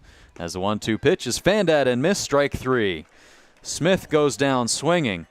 Make it 5 strikeouts for Lucas Perko tonight. That was something we saw at Cal Baptist this year. The strikeout numbers for Lucas Perko, 76 Ks and 72 2/3 innings worked for him. and really saw it in his last 5 outings. In those outings, went 20 innings, 27 strikeouts, but today he's had full command of all of his pitches. Throws that get-me-over breaking ball to Robbie Ayers for a called strike one. Roberts was talking a lot about that with James Ellwanger, saying how he has an off-speed pitch that he can throw for a strike at any time in the count, and seemingly that's kind of what Perko is working with here. As the next breaking ball misses in the dirt, it's 1-1. I also thought another thing interesting that Roberts has talked about, some of these younger pitchers, Perko included, a guy who just finished up his freshman year, is you've seen them develop so far this season on the Cape, and Perko has struggled so far in his first 3 outings this year, coming into today with a 7.2 ERA, but when Mike Roberts called his number, he was ready, and he's given them quality innings out of the bullpen. This one hit straight back up the middle, right where it came from. Max Ballou charging in on it. Robbie Ayers will knock the first base hit of the ball game for the Firebirds in this top of the 7th inning. Just a testament to how well this Kettleer pitching staff has done today. Gabriel Nard, Lucas Perko, just the first hit that they've given up, and it was only a matter of time. Now this is a dangerous spot here, heading back to the top of this Orleans lineup, the group that got the party started back in the first.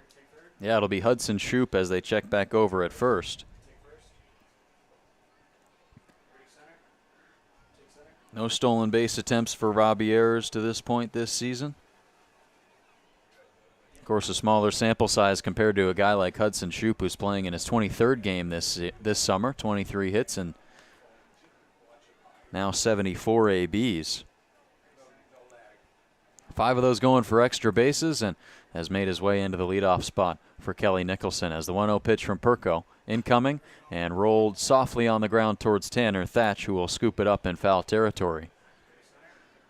But Hudson Shoup coming off of a season at Gonzaga where he also didn't have too large of a sample size, as he'll take a couple extra seconds before this 1-1 pitch after fouling that one off his foot. But a .284 hitter for the Zags with 3 homers.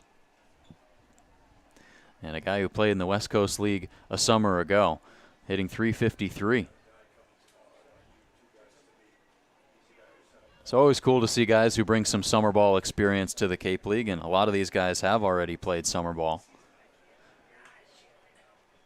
And coming from all the way from the West Coast, played at Seattle his first year, then transferred to Gonzaga. So this is a guy, Hudson Shoup, who's definitely well-traveled, coming all the way from Seattle, Gonzaga, now to Cape Cod.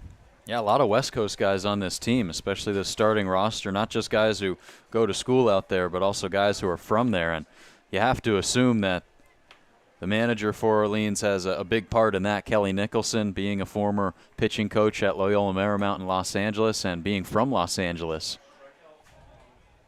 So clearly recruiting a lot of guys to join his Cape League team this summer. Worked out really well last summer where they made it all the way to the Cape League Championship, losing to the Bourne Braves, but so far this season just haven't been able to find their way. 7-18-0, and they sit at 5th place in the East Division. Emergency swing there from Shoup. He fouls it off, and that one is foul, but he'll be headed to first. It appears that he clipped the glove of Grant J. Is that right? So it's a catcher's interference call on Grant J. They'll put runners on first and second, still with 2 gone in this inning, and Ben Ziegler will have his second looks on Lucas Perko. It's a couple of times we've seen catcher's interference so far against the Kettleers this summer, but Grant J just getting his glove too far out in front, and Shoup's bat hits J's glove, so he takes first, and this is a big spot for Ben Ziegler. Looping breaking ball there from Perko, just dots the top part of the zone, 74 miles an hour. Buckles Ben Ziegler Namoa's knees, and he's down 0-1 in the count. 1 for 2 against the Kettleers in a small sample size, as that one's fouled straight back to us. 0-2 now. You got that ball right there. I was ready. Had my hand up. I don't know if I want to barehand that. That might hurt a little bit. We don't have our foam gloves today from Cape Cod 5. We need to bring them back. Yeah. 0-2.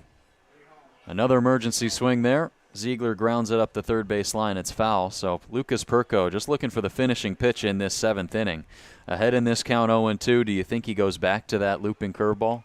That's what we've seen him go to a lot, and he's gotten a lot of strikeouts on it so far today. 5 Ks and 2 2/3 for Perko, and when he's usually needed it out, he's gone to that pitch low in the zone. So he's attacked Ziegler up in the zone in the first 2 pitches, then went back to the breaking ball on the 3rd pitch. I'd like to see him go back to the breaking ball, and then if that doesn't work, try and elevate it once again. So with the count 0-2, Ziegler steps in. Here it comes. Another breaking ball. Hit on a 3-hopper towards short. It's off the glove of Becerra into shallow left. He'll have to scamper over to get it. The throw home. Tag from Jay is not going to happen. He's just able to block it. But Ayers comes in and scores from second base on the misplayed ball by Timo Becerra. Tough play to make, though. It will go down as a base knock for Ben Ziegler, and it's a 4-3 ball game. Robbie Ayers off second, got a great jump on that play, reading it the entire way, saw it deflect off the glove of Timo Becerra. He had a full head of steam, was not getting the red light over there at third base, and comes in to score, and that's a big base knock for Ben Ziegler. So runners still on first and second, and a big swing and miss there to get Jack Gurovich back to 0-1. Difficult day at the plate for Gurovich so far, 0 for 2 with a pair of strikeouts, but did walk back in the first frame. Already a strikeout against Lucas Perko, part of his first inning of work. The 0-1 pitch is hit foul, so ahead in the count once more is Perko. So done a really nice job of getting ahead of these hitters, just trying to find that finishing pitch, and for the last couple plays, not necessarily bailed out by his infield. The catcher's interference and then the infield single as that one finds the dirt.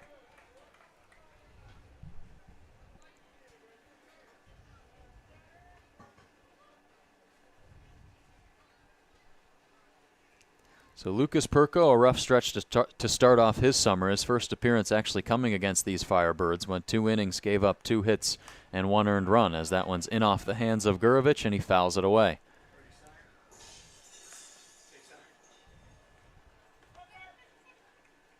Skies darkening above Lowell Park. They still lead at 4-3. This is a big moment for the Firebirds, especially if the Kettleers and Firebirds think they're unable to play the end of this game. The 1-2 pitch, up and inside. Definitely has just continued to the skies have continued to get darker and darker here above Lowell Park, and similar conditions to when the Bourne game was called. Low and inside. They'll check with the ump at second. He didn't go, and now it's 3-2. Grant Jay really wanted that call there on the appeal down. Said that Gurovich didn't go. Jay kicked his leg up there, thought it might have been strike 3, and tried to get out of this inning. Gurovich already struck out twice today.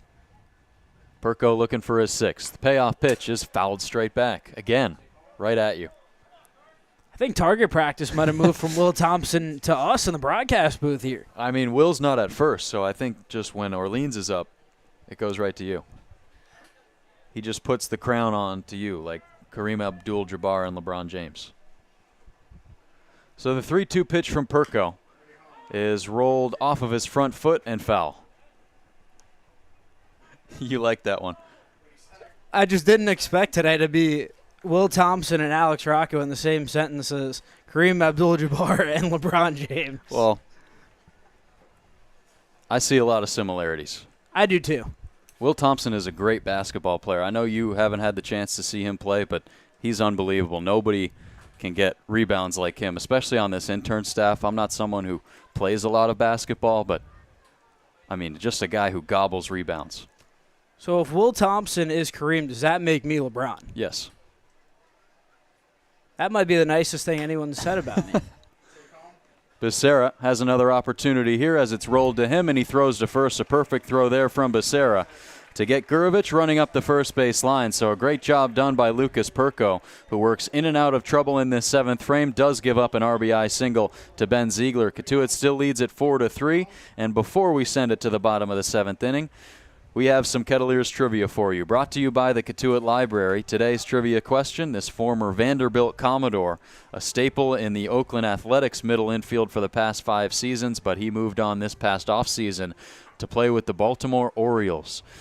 He was with the Cotuit Kettleers in 2012, batting .343 in his 35 games played at the Village. So if you think you know the answer to today's Kettleers trivia, brought to you by the Cotuit Library, go ahead and answer in the comments section on YouTube. We'll send it to the bottom of the 7th. Cotuit still in control 4-3 here on the Kettleers Digital Network. Operating on Cape Cod since 1988, Advanced Embroidery has garnered national awards in embroidery and screen printing. They offer screenings on golf shirts, Oxford shirts, jackets, t-shirts, sweatshirts, hats, and bags. Advanced Embroidery will print your company's or team's logos anywhere. Thousands of satisfied customers can attest for Advanced Embroidery's attentive customer service, tight quality control, and quick turnaround time. They're open 9 a.m. to 5 p.m. Monday through Friday on 38 Plant Road in Hyannis. Beacon Gardens is a full-service garden center right here in Mashpee. They sell a variety of landscaping materials and seasonal produce to both consumers and landscaping professionals around the Barnstable Village. Stop by and see all Beacon Gardens has to offer at 182 West Barnstable Road in Austerville. Easton Winfield will lead off this bottom of the 7th inning for the Kettleers. Winfield batting in the 3 spot today. He's 1 for 2 with an RBI double and also a walk. Now he takes low and outside for a called strike 1.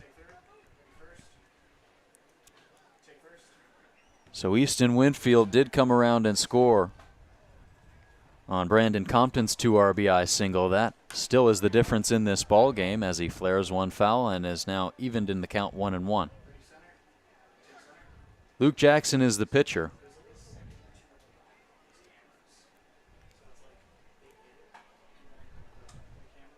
Righty deals. Winfield goes down on strikes for the first time today.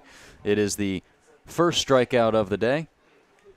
For the new pitcher into the game, it's Luke Jackson for the Orleans Firebirds.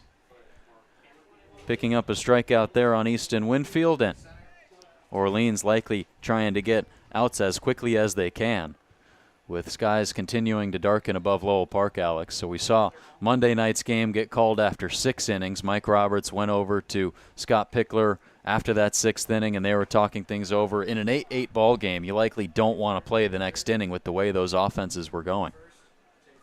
There were a lot of hits in that game, 25 hits for the 2 squads, and definitely not enough time, but today been a more pitching-oriented game, so maybe you can get another full inning of play here at Lowell Park, so that I think that's why we're going to keep on going on. Yeah, it was 15 hits for the Kettleers. And today just 10 hits combined between both of these teams as the 1-1 pitch to Hall is rolled above the Ketts dugout. And that's where it will stay. The count is 1-2 to Nathan Hall. He is 1 for 1 today, accepted an intentional walk in the 3rd. And then walked in the 5th regularly. Came around to score in the 1st inning on a wild pitch. Was the first run to come across for the Ketts. 1-2. Rocketed straight back up the middle off the foot of Luke Jackson, and Hall will beat out the play at first base, having to beat out Jack Gurovich and the pitcher Luke Jackson. Just an unfortunate series of events there for the Firebirds, and Hall reaches first. Nathan Hall just continues to rack up base hit after base hit. Came into today 5 for his last 8, and that was a perfect 2 for 2. Has reached in every at-bat that he's had so far, and a guy who really hasn't played a lot so far for the Kettleers, of course, getting a lot of guys in. Easton Winfield, Devin Taylor, Max Ballou coming back from Team USA, but when Nathan Hall has been in the lineup, he has consistently produced. Yeah, went 2 for 4 in his last game against Bourne. And continuing his strong play at the plate once again here, has reached in all 4 plate appearances, 2 for 2 with a pair of singles. And now with 1 gone, Brandon Compton digs in. He's ahead in the count 1-0. He also has 2 hits today. Pair of RBIs as well as he sends this count to 1-1 on the 91-mile-an-hour fastball from Luke Jackson. Jackson just completing his redshirt freshman year at Texas A&M. Made 8 appearances, 8 1/3 innings pitched, struck out 4 batters and walked 6. Compton shoots this one straight back up the middle. That'll take a hop into the glove of Landon Moran. Running from first to third goes Nathan Hall. Throw goes in there. It gets away from the third baseman. Roberts will hold Hall there as Compton moves up into scoring position. So it's the third hit of the day for Brandon Compton. And the Kettleers are threatening with 2 runners in scoring position. That was massive by Brandon Compton to follow that throw as it went into third base, got away from the third baseman, Shoop, and that allowed Compton to move up into scoring position, taking away the threat of a double play. Now Orleans has to bring in the infield in. But Brandon Compton just continues to rake now. 3 for 4, 2 RBIs on the day, and he's just really been on a tear over these last few games. Now the pitching coach for Orleans will walk out there. We'll see if they'll decide to go to their bullpen. There is a righty warming up for Orleans. And this is kind of a double-edged sword if you're the Orleans manager right now, because you likely want to keep Luke Jackson out there instead of taking the time to have a whole nother arm warm up. But you also don't want to keep a guy out there if the Kettleers have a beat on him.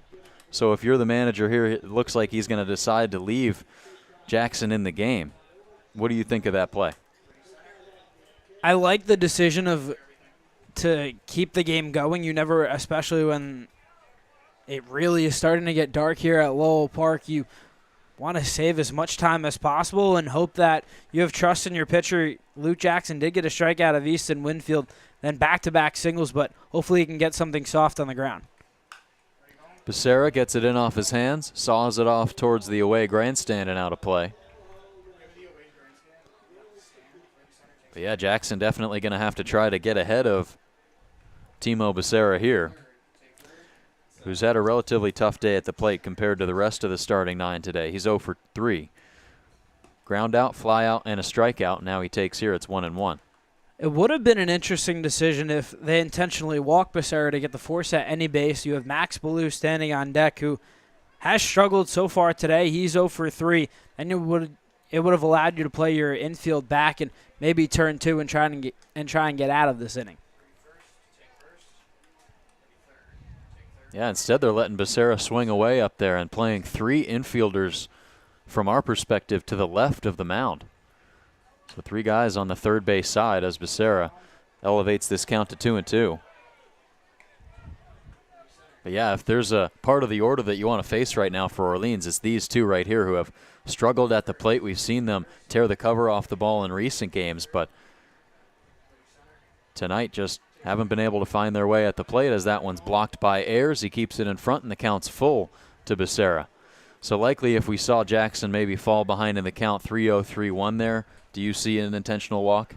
Or try and pitch around Becerra, see if he expands his zone at all. And then if he walks, of course, you have the free base and it doesn't hurt you. But now with the count full, you just try and go for the out. Payoff pitch. Becerra hits it on the ground towards the shortstop Miola, who throws home for 1. Hall slide. They got him there. So a 5-2 putout. And the fielder's choice is able to advance Becerra to first, but they stop that 5th run from coming in to score for the Kettleers. Heads up play there by the shortstop Miola. So it's actually a 6-2 for fielder's choice. But nonetheless, there's 2 gone. An interesting decision to send the runner Nathan Hall on a ground ball that wasn't leaving the infield. Hall just super aggressive and trying to force an errant throw. But the throw was right on the money, and Hall was nabbed out for the second out. Big chance for Max Ballou here, who's struggled today at the plate, struggled in his last game after going 2 for 4 at Harwich on Friday night with a pair of homers. Takes the first pitch low and away. So now with runners on the corner, still an arm warming up in the Firebirds bullpen down the right field line. It appears to be Luke Jackson's inning as they're just trying to end it and have an opportunity, maybe one more opportunity for Orleans when they come back up to the plate in the top of the 8th. But now a 1-1 count to Max Ballou, who, as mentioned, has had a bit of a rough go of it in his past 2 games, was 0 for 4 with 3 strikeouts at Bourne on Sunday, and is 0 for 3 today. Tips that one into the mid of Ayers and is down 1-2 now.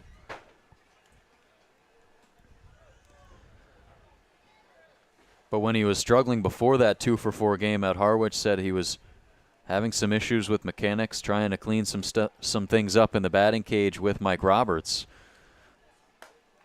And now he goes down on strikes here to end the bottom of the 7th inning. Max Ballou fans and misses against Luke Jackson, who works in and out of trouble, stranding 2 runners on base for the Kettleers, who still lead it 4-3 as we go to the top of the 8th here on the Kettleers Digital Network. Right at your fingertips. Discover more at zoominfo.com and see how you can get connected today. Each week, the Cape Cod Baseball League is honoring those who served with Red Shirt Fridays. Every home team on Fridays wear red Cape League uniforms and an Army camouflaged hat. For every Friday game at Lowell Park, the Kettleers are honoring a hero of the game presented by the Massachusetts State Lottery. For exclusive Red Shirt Friday gear like fitted player hats, head to the Kettleers store at the ballpark. We hope you can join us for a Red Shirt Friday at Lowell Park this season.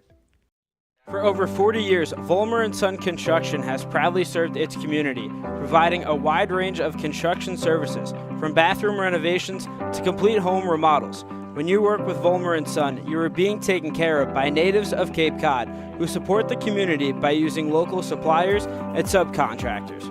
Vollmer & Son Construction, a proud sponsor of the Cotuit Kettleers. Looking to connect with the right business? ZoomInfo's got you covered. With a database of over 100 million company profiles, they provide top-notch data to boost sales and marketing growth. Since 2007, ZoomInfo's B2B data quality has ensured that businesses have the best intelligence right at your fingertips.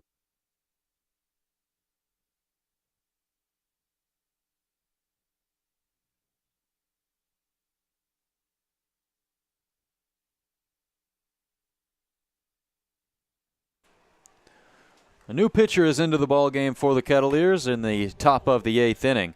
It'll be the heart of this Orleans lineup coming up to the plate. It'll be Isaac Waxman, Landon Moran, and Lorenzo Miola.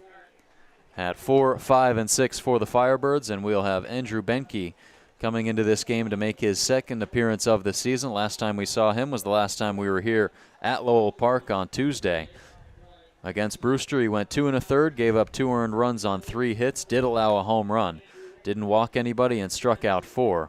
A guy who throws mostly strikes from the left side. And as you mentioned earlier on in the broadcast, Alex, plenty of new arms making their way to this Cotuit pitching staff. But Benke, a relatively new arm added, and he will get his 2nd appearance today.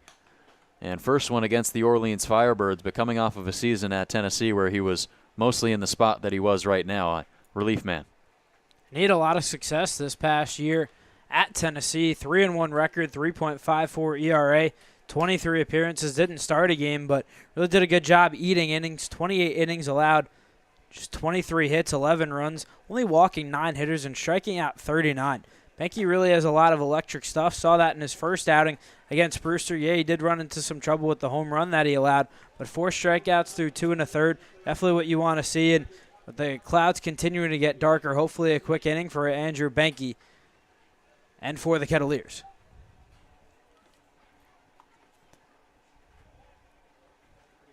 So it'll be Isaac Waxman. He's 0 for 3, a couple of groundouts and a strikeout back in the first. Facing Benke for the first time. Rockets the first pitch into straightaway center field. Ballou going back, meeting the fence. It's off the base of it. Throwing it in towards Advincula. Into second base, standing up with a leadoff double, is Isaac Waxman. I don't think that's how Andrew Benke or Mike Roberts envisioned the first pitch of his bullpen outing really going. Left the pitch down the heart of the plate. Isaac Waxman did not miss it, crushed it to the deepest part of the ballpark. That's now his first double of the season, and we saw Waxman really flash his power this past year at Xavier, hit 10 home runs, and coming up with a huge double here as now Orleans has a runner in scoring position with no outs. Yeah, he had 31 hits this past season at Xavier, 13 of them going for extra bases. First pitch to Landon Moran, he just missed it, and is down 0-1 in the count to Andrew Benke. Landon Moran today, 0 for 2. A pair of groundouts to Tanner Thatch at first, and also an RBI walk in the first inning.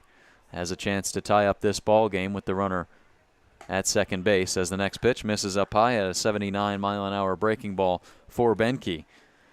Count evens up at 1-1.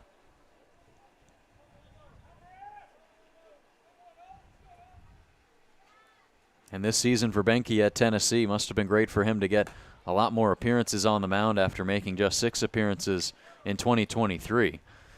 Only gave up 2 hits in 5 2/3 innings, but of course a tiny sample size where he was still able to pile on 10 strikeouts. Mostly a midweek guy. 2-1 to Moran. Big swing and a miss there at 91.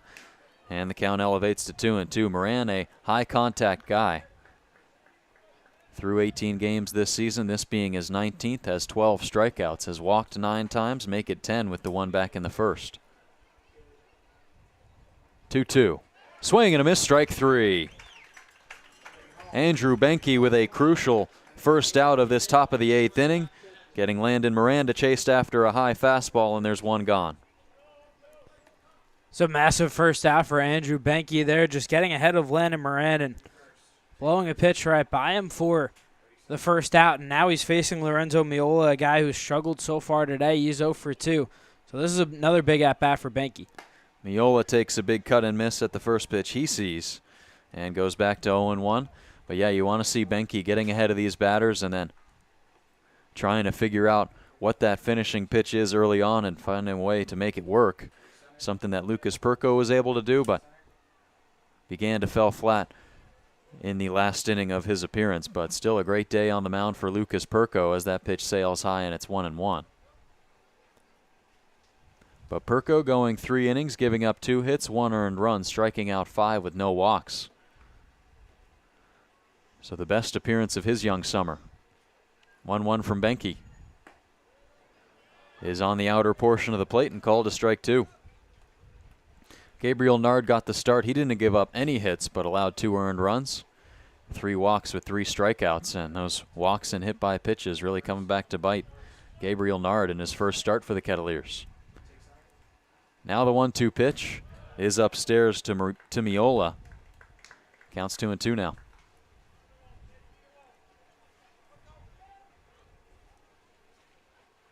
Miola had a really tough start to the season at just 2 hits in his first 30 plate appearances. Struck out 12 times in that span. Has started to swing a better bat, is up to a 153 hitter now as he flares this one into right center field. Could be trouble for Max Ballou, who's going back at the fence, and that ball is gone. A 2-run blast for Lorenzo Miola, and the Firebirds retake control. It's 5-4.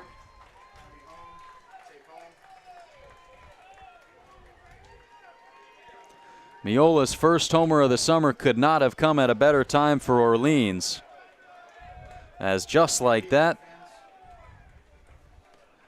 they take the driver's seat. Benke just left that pitch right down the heart of the plate, and Lorenzo Miola made no mistake, crushed that into the right center field gap and over the wall for his first homer this summer. Hit 10 this past year at Stetson, but none bigger than that home run right there. First pitch to Chris Barr misses up and away. He's 0 for 3 in his Cape League debut against the Kets. He struck out his last time up. Now the 1-0 from Benke is away. So in back-to-back appearances for Andrew Benke, the home run ball is the thorn at his side. Mentioned the amount of strikeouts that he's been able to pile on, as he's up to now 5 on the summer, but allowed 2 homers as Naraki is underneath this pop-up off the bat of Barr, and he pulls that down for the second out. It's also in back-to-back games where this Kettleer bullpen has blown leads to Orleans.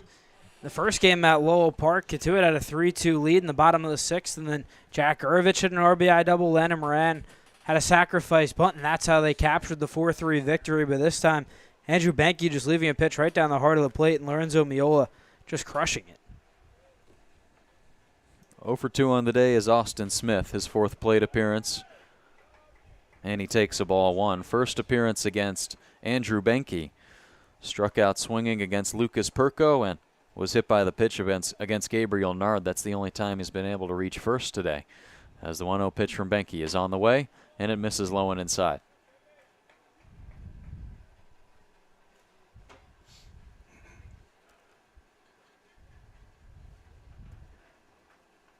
So Austin Smith out of the University of San Diego, playing in his 14th game of the season. The 2-0 pitch to him. He takes inside, 3-0 now. A guy who got experience as a two-way player at USD, hitting .317 and also carried a 3.49 earned run average. 7-0 on the mound with 17 appearances. Also made 205 at-bats at the plate as he takes a strike here, and it's 3-1. He thought it was ball 4.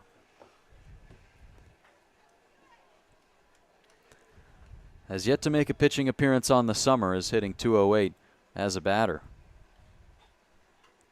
3-1, misses up and away, and he's on his way to first. His 5th walk of the summer, and that will extend this 8th inning.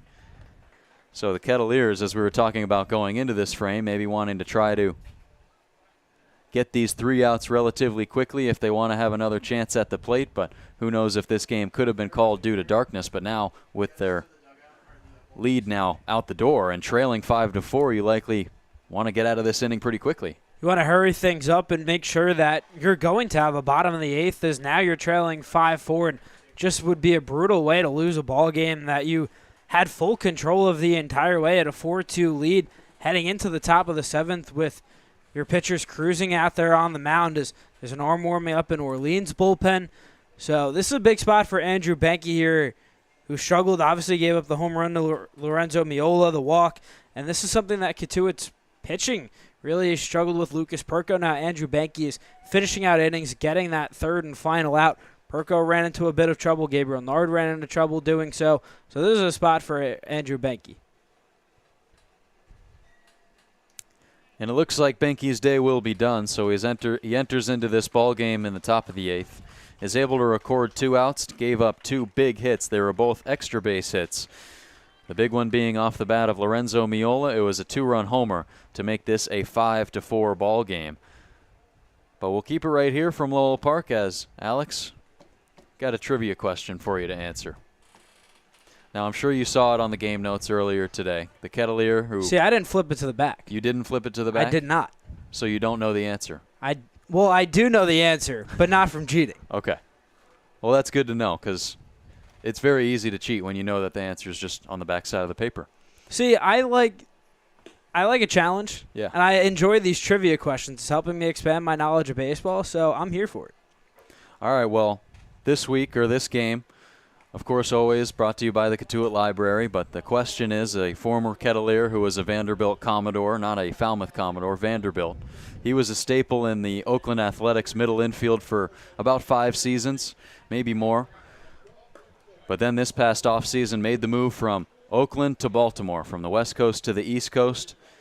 He batted .343 for the Kettleers in 35 games played for the Kettleers back in 2012. They did not win the CCBL championship that season. Of course, Wareham had a guy by the name of Kyle Schwarber who helped them to the CCBL title that year.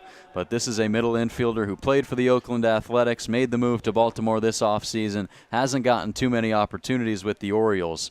But I'll give you the last chance here at the guess. I also think he played a little bit for the Houston Astros, too, as he might have depth infielder behind Jose Altuve, Carlos Correa. So do you want me to reveal the answer? Yes, please. The answer is Tony Kemp. Yep, you got it.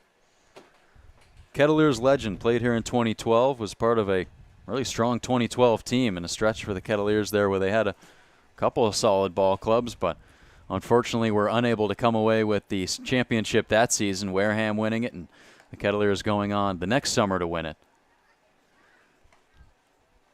So there you have it. Tony Kemp is the answer to your Kettleers trivia today, brought to you by the Cotuit Library, as the end of the day and the end of the line for Andrew Benke comes in the midst of this 8th inning. So we'll have a new pitcher enter this ball game for the Ketts. Bryson Parrish, out of the University of North Alabama, will make his first appearance for the Kettleers this summer.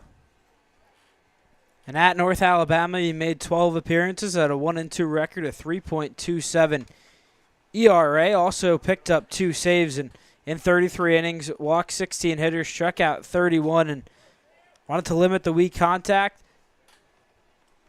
as opponents were hitting just 244 against the tall righty. Yeah, 6'5", 220, out of Florence, Alabama. Coming off of 4 seasons at North Alabama, and getting his first looks for the Kettleers today. So the third Kettleers arm to make his debut in the past two ball games for Cotuit, as he misses with his first pitch there, and it's backhanded by Grant J. So he enters into this ball game just needing to get one out in this top of the 8th inning. The batter is Robbie Ayers. He's 1 for 3. A single back in the 7th inning did come around to score a run on Ben Ziegler's RBI single. That made it a 4-3 ball game. And, of course, that base knock given with the home run in this inning is amplified, knowing that Orleans was able to take a lead now with that 2-run blast. So they lead at 5-4.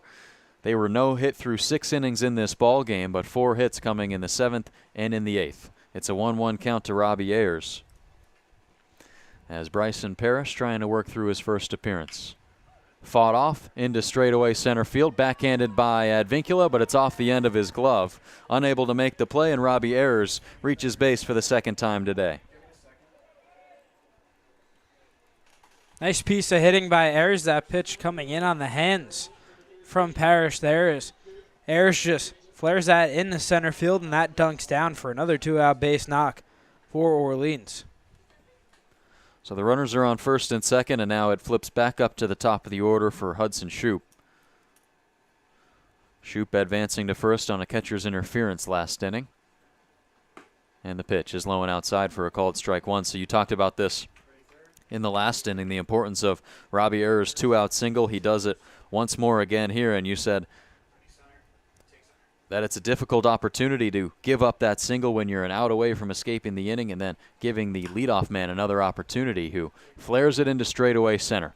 Back on it goes Max Ballou, and into the alleyway. He pulls down the 3rd out of the top of the 8th inning. So the Kettleers battling the Firebirds and the sunlight as we send it to the bottom of the 8th inning. They now trail 5-4 here on the Kettleers Digital Network. When you need to be seen for a minor illness or injury, Cape Cod Healthcare Urgent Care is here for you with high-quality, full-service walk-in care. ER expertise meets urgent care convenience at our 6 urgent care centers, which are staffed by board-certified ER providers and located Cape-wide from Falmouth to Orleans. Cape Cod Healthcare Urgent Care is open daily and offers a cost-saving option for everything from sprains to stitches, with timely treatment in under an hour for most patients. View online wait times at capecodhealth.org/urgent care. Cape Cod Healthcare Urgent Care. Minor emergencies, major attention.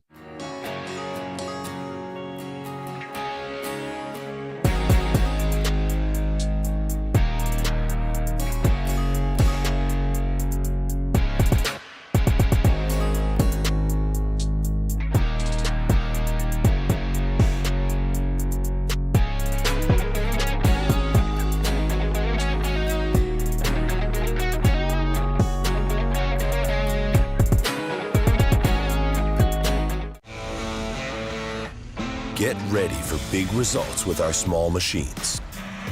With more power, performance, comfort, and savings, they are ready for every job. And we're ready with plenty of inventory, the best support in the business, same-day parts availability, and locations across the Northeast. So you can always be ready to work. Milton Cat, always ready.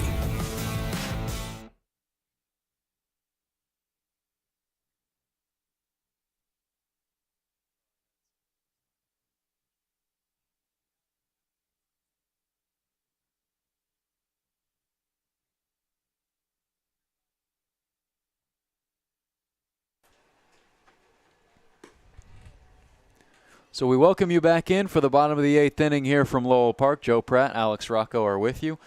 Adele Huffman down at field level. Jimmy Chantulis and Cam Christie on the controls as always. Tucker Bevan is the new pitcher in the game for the Firebirds. 6'1", right-handed pitcher, is a rising junior out of New Albany, Indiana. He enters into this ball game needing 3 outs in this bottom of the 8th frame, and we will see if this umpiring staff and the managers agree to play another inning after that, but the Kettleers likely treating this like it's their last, as Grant J goes after the first pitch and is down in the count 0-1. So Bevan out of Louisville, playing for the Cardinals this past season. They went 32-24, but made their way into the ACC tournament, losing to Miami and Clemson, so their season was cut short immediately after finishing off a pretty good regular season for them, as it's now a 1-1 count to Grant J. Bivin will throw the four-seamer, curveball, changeup, and slider. 1-1 pitch to Jay, and he's down in the count 1-2. So after Sean Matson got selected in the MLB draft a couple of days ago, the Firebirds have settled upon their new closing pitcher. He throws the fastball around 94 to 96, and he picks up his first strikeout here, dotting up the low and outside corner to Grant J, who goes down on strikes looking for the second time today. Big first out for Tucker Bivin there, just attacking Jay on the outside corner. Give him a couple of heaters, and Jay just going down looking. Bivin making 24 appearances this past season at Louisville. All of those were in relief.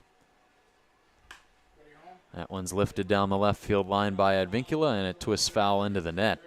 He led his ball club in appearances and saves, completing 5 saves for the Cardinals, closing out 8 of their 16 ACC wins. So not all of those, of course, being save situations, but still the reliable guy that they went to at the end of ball games. 93 on the gun that time with the fastball, and it's 1-1 to Jaron Advincula. Been the toughest out for the Kettleers today in the lineup. 3 for 3 with 3 singles, and now back to 1-2.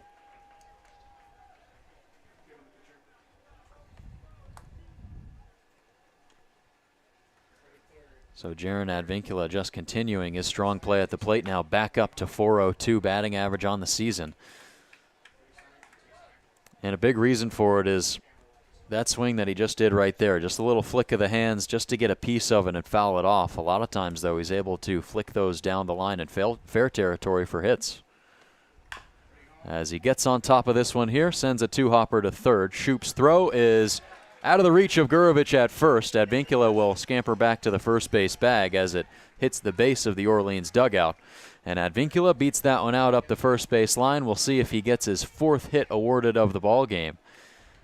He will not. It will go down for the time being as an error for Orleans.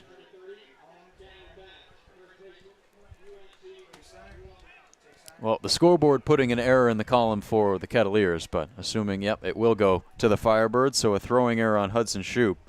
Advincula now back to 3 for 4. Well, it doesn't matter if it's the 11th hit of the day for the Kettleers or the first error of the day for the Firebirds. They'll take a base runner any way they can get it. That's just typical Jaron Advincula, going behind in the count, putting a ball in play and making the defense make a play there as Advincula's speed forces the error. Batch pops this up into foul territory.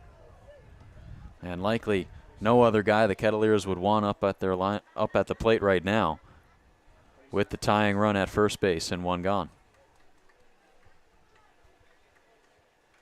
Thatch currently on a 7-game hitting streak. He extended earlier today. Of course, we talked about the extra base hit hitting streak that he's on. Could be a great time for one here with a lot of speed on first with Jaron Advincula. Yeah, that was his 19th hit of the season. 10 of those have gone for extra bases, 7 of which have left the yard. They'll check back at Advincula on first base. Tucker Bivin making his first appearance against the Kettleers this summer.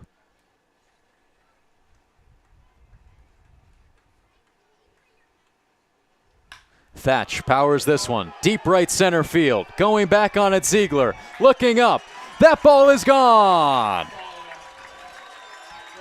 The 8th home run of the season for Tanner Thatch. Leaps them back in control at 6-5.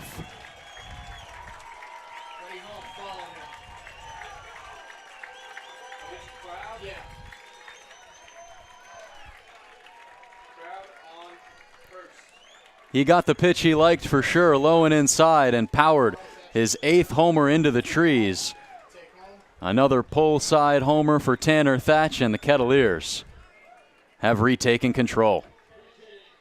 That home run, 97 miles an hour off the bat, traveled 419 feet. And Tanner Thatch has hit a lot of home runs during his time as a Cotuit Kettleer, but I don't think there have been any bigger than that shot right there. As Kettleers bullpen struggling, giving up 3 runs, and Tanner Thatch answering it all back with 1 swing. Just as he did a week ago against Bourne, a 3-run homer that would be the game winner. As that one's grounded to second, and the pinch hitter Devin Taylor is retired, on the 4-3 putout. So a much-needed second out there for the Firebirds, but as you mentioned, Tanner Thatch with 3 homers last summer now has 11 as a Kettleer, and you put it best, could not have come at a better time. Also extends that extra base hitting streak. Up to 7 games now for Thatch as he just continues to dominate. Line shot off the bat of Winfield, and it's straight into the glove of Hudson Shoup. Winfield exploding his bat there, and he makes the 3rd out. Not before the Kettleers are able to take a 6-5 lead on the 8th home run of the season by Tanner Thatch. The Kettleers have played 8 innings as Mike Roberts is yelling at the home plate umpire, potentially asking for this game to be called due to darkness, as skies are darkening here from Lowell Park. But nonetheless, the Kettleers are back in control. You're listening to Cotuit Baseball here on the Kettleers Digital Network.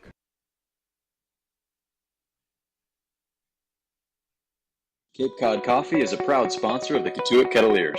They offer breakfast and lunch, as well as indoor and outdoor dining. Check out Cape Cod Coffee at one of their 3 locations, on Route 130, at Mashpee Commons, and at Wareham Commons, or on their website at capecodcoffee.com. When the unexpected happens, make sure you and your assets are insured appropriately. The agents at Leonard Insurance Agency can tailor coverage to meet your needs. Call 508-428-6921 to talk to their licensed agents today. For nearly 2 decades, Coastal Irrigation has proudly provided top-notch irrigation and landscape lighting services across Cape Cod. Starting with just a handful of customers in Cotuit, they now serve nearly all of the Cape. Upgrade your lawn care with their modern irrigation systems. No more dragging around hoses or worrying about watering while you're away. Their systems ensure your grass stays healthy and green effortlessly. Transform your home with Coastal Irrigation's landscape lighting services. Enhance your outdoor gatherings, improve safety, and boost curb appeal with their affordable, low-voltage lighting solutions. Illuminate your walkways and highlight architectural details to make your home shine. Contact Coastal Irrigation at 508-428-1529. We're still playing baseball here in the top of the 9th inning from Lowell Park. Cotuit with a 6-5 lead. And Alex, during that entire commercial break, Mike Roberts was yelling at the 3rd and home plate umpire, talking about how he thought that they mentioned that this game would get called after 8 innings. But here we are. We move into the top of the 9th.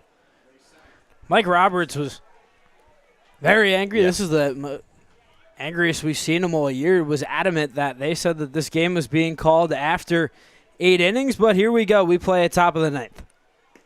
The first pitch comes in from Bryson Parrish. It's a called strike 1 at the bottom of the zone.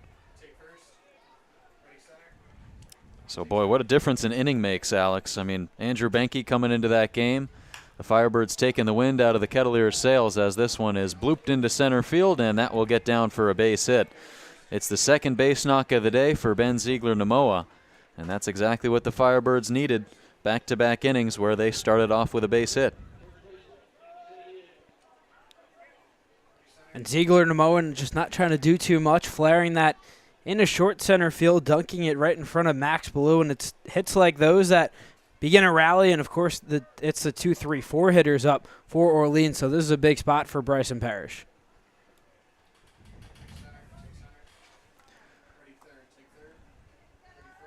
He came into that ball game just trying to get the last out of that 8th inning and give the Kettleers another chance, but now has an opportunity to close it out. And what would be a pretty incredible debut for him. Gabe Nard got the start, went 4 innings. Then it was Lucas Perko. Andrew Benke pitching for the start of that 8th inning, and now Bryson Parrish. It's an 0-1 count here to Jack Gurovich, who's 0 for 3 and now goes down in the count 0-2. So you see the third baseman there was playing on the infield grass. Now he'll step back with the bunt threat out of the way with 2 strikes, and the new third baseman is Luke Hansen. So he gets into the game, replacing Nolan Naraki, who was pinch hit for by Devin Taylor. And now down on strikes goes Jack Gurovich. The third time today that the left-handed swinging first baseman has swung and missed at strike 3. Parrish just elevated that fastball there, and Gurovich climbing the ladder and going down on strikes, and a critical first out for Bryson Parrish. Isaac Walksman is now the batter. He started off this game 0 for 3 and then led off that 8th frame with a double.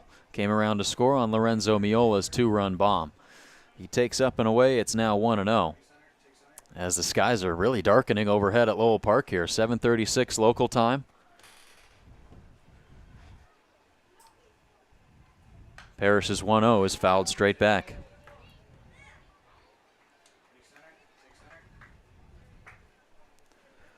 So Walksman getting his first start against the Kettleers today. This is 8th game of the season. Entered this ball game at a 143 clip. That double an inning ago was his first on the summer. 1-1 is cut on and missed. So ahead in the count goes Bryson Parrish once more. Parrish recorded 2 saves this past year at North Alabama, so a guy who somewhat familiar with pitching late in ball games. 1-2 misses upstairs.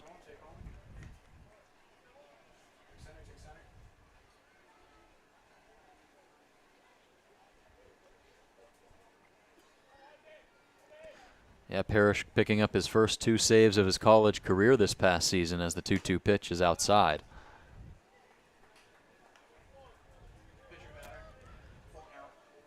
Didn't start any games this year. That's something that he was able to do a few times in his first 3 years at North Alabama, but settling into a key spot in the bullpen for them. Pitching in 33 innings, allowed 12 earned runs. The 3-2 pitch is rocketed deep left field into the left field corner, and that will creep out of play. So the Cotuit faithful can take a sigh of relief as Walksman blasted that one for what easily could have been a 2-run homer, but he couldn't straighten it out.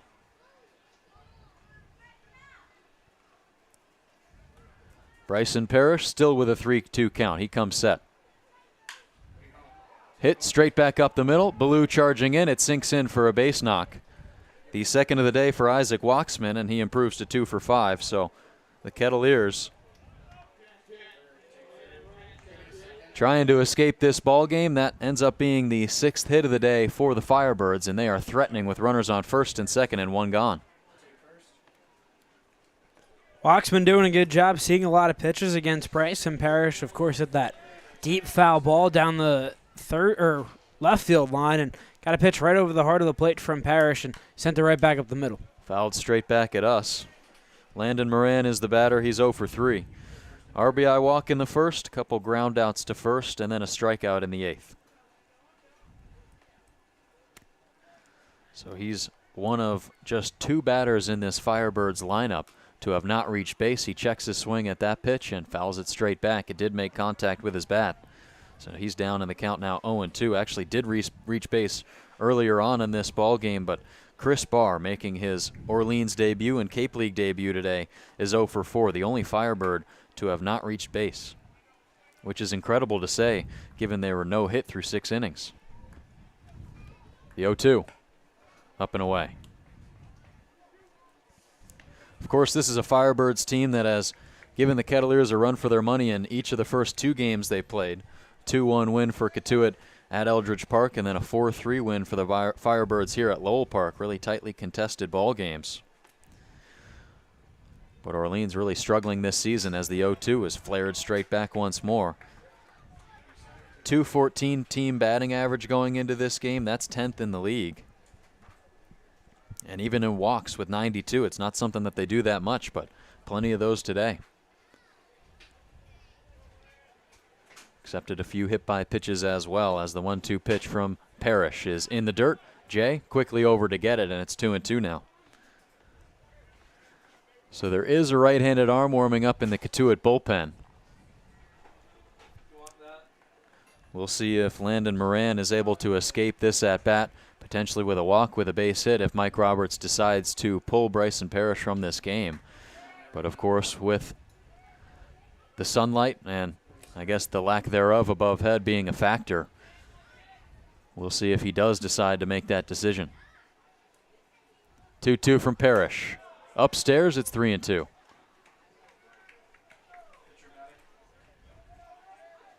So the entire bullpen in left field is crowded up along the fence line. There is one right-hander warming up out in left. But everybody else relying on Bryson Parrish to get these final 2 outs. 3-2 pitch. Hit hard into right field on a line towards Nathan Hall. Takes one hop into his glove. He's up with it gunning.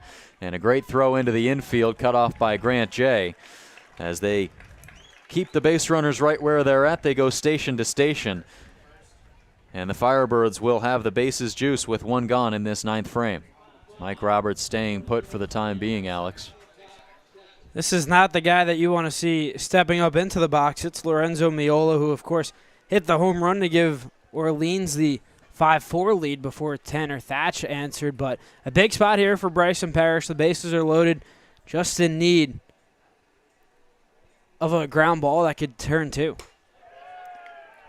First pitch is up and inside.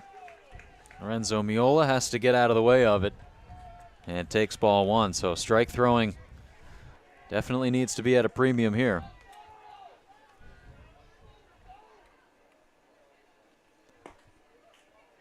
And he finds the zone there at 89. Couple of pinch runners for Orleans. Mike Mancini, he stands on third base. He pinch ran for Ben Ziegler, and Evan Griffiths is the pinch runner for Isaac Waxman. 1-1 pitch.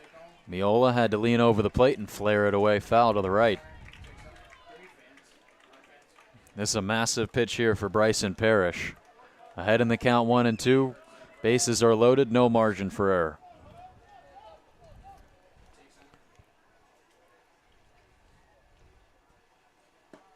Miola takes strike 3 down low. A massive strikeout for Bryson Parrish, buckling Miola at the knees. He goes down on strikes for the 2nd time today. It's the 2nd strikeout for Bryson Parrish. And the Kettleers are 1 out away from completing a comeback victory. A huge strikeout for Bryson Parrish there. Fell behind in the count 1-0 and poured 3 consecutive strikes and got Lorenzo Miola looking on that heater. Fly ball, right field, back going Hall. He settles under it, pulls it down for out number 3. The Kettleers hang on to win it 6-5 at Lowell Park amid the darkness. The Firebirds loading up the bases in the top of that 9th inning. They leave them stranded, and it ends up being the 16th win of the summer for the Kettleers. What a massive victory for Cotuit. Really was in control for most of this game, was up 4-2, and the bullpen struggled in the later stages of this game. But Tanner Thatch, once again, whenever this Kettleer offense has needed a big hit, Tanner Thatch has been the guy, and none bigger than that 2-run home run to give Cotuit win number 16. The 2nd game-winning home run of the season for Tanner Thatch. Again, could not have come at a better time, and he gets that pitch low and inside. When he gets it right there, you know it's going to the pull side, and it's very likely that a fly ball into right field is meeting the trees off the bat of Thatch.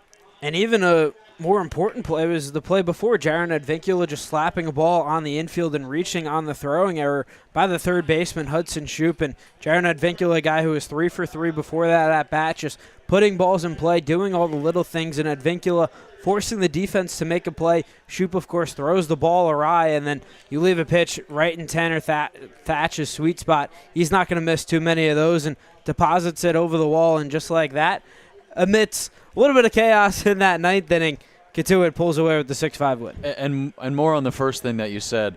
With Advincula batting 9th, you might think it's almost crazy to put the guy who's now batting above 400 and the best hitter in the CCBL at the 9 spot in the order. But, of course, when the game mattered most, that plan worked to fruition, and very well for Mike Roberts at the end. It was a perfectly executed play, and you have a guy like Jaron Advincula in the 9 hole and Tanner Thatch, who has been crushing the ball as of late, leading off. He had another 2-for-4 day. Nolan Araki, he's been hot. You're having a guy like Jaron Advincula who consistently gets on base. You're putting him at that 9 spot, so you have your power hitters of Thatch, the Narakis, the Easton Winfields, the Nathan Hall. They're always going to have guys on base because you always have that stability. And a guy like Jaron Advincula, who you know day in and day out, he's going to reach 2, 3, even 4 times a game.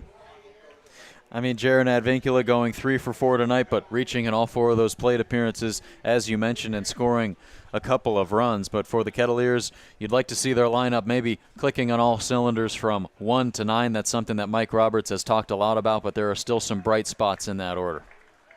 That there was, and a guy like Brandon Compton right in the middle of the order, 3 for 4, had a 2 RBI double. He continues to rake Nathan Hall, who is all reliable. You put him anywhere in this lineup, gets to start again in right field, 2 for 2. He reaches in all 4 of his plate appearances, drawing 4 walks. So, like you mentioned, though, there were inconsistencies in this lineup. Timo Becerra, he was held hitless. Max Ballou, he was 0 for 4 with 2 strikeouts. Grant Jay, he was 0 for 3 with 2 strikeouts. It's going to be rare for a lineup like this to always be firing 1 through 9. So when a guy like Nolan Araki goes 0 for 4, you have someone like Nathan Hall who can pick him up.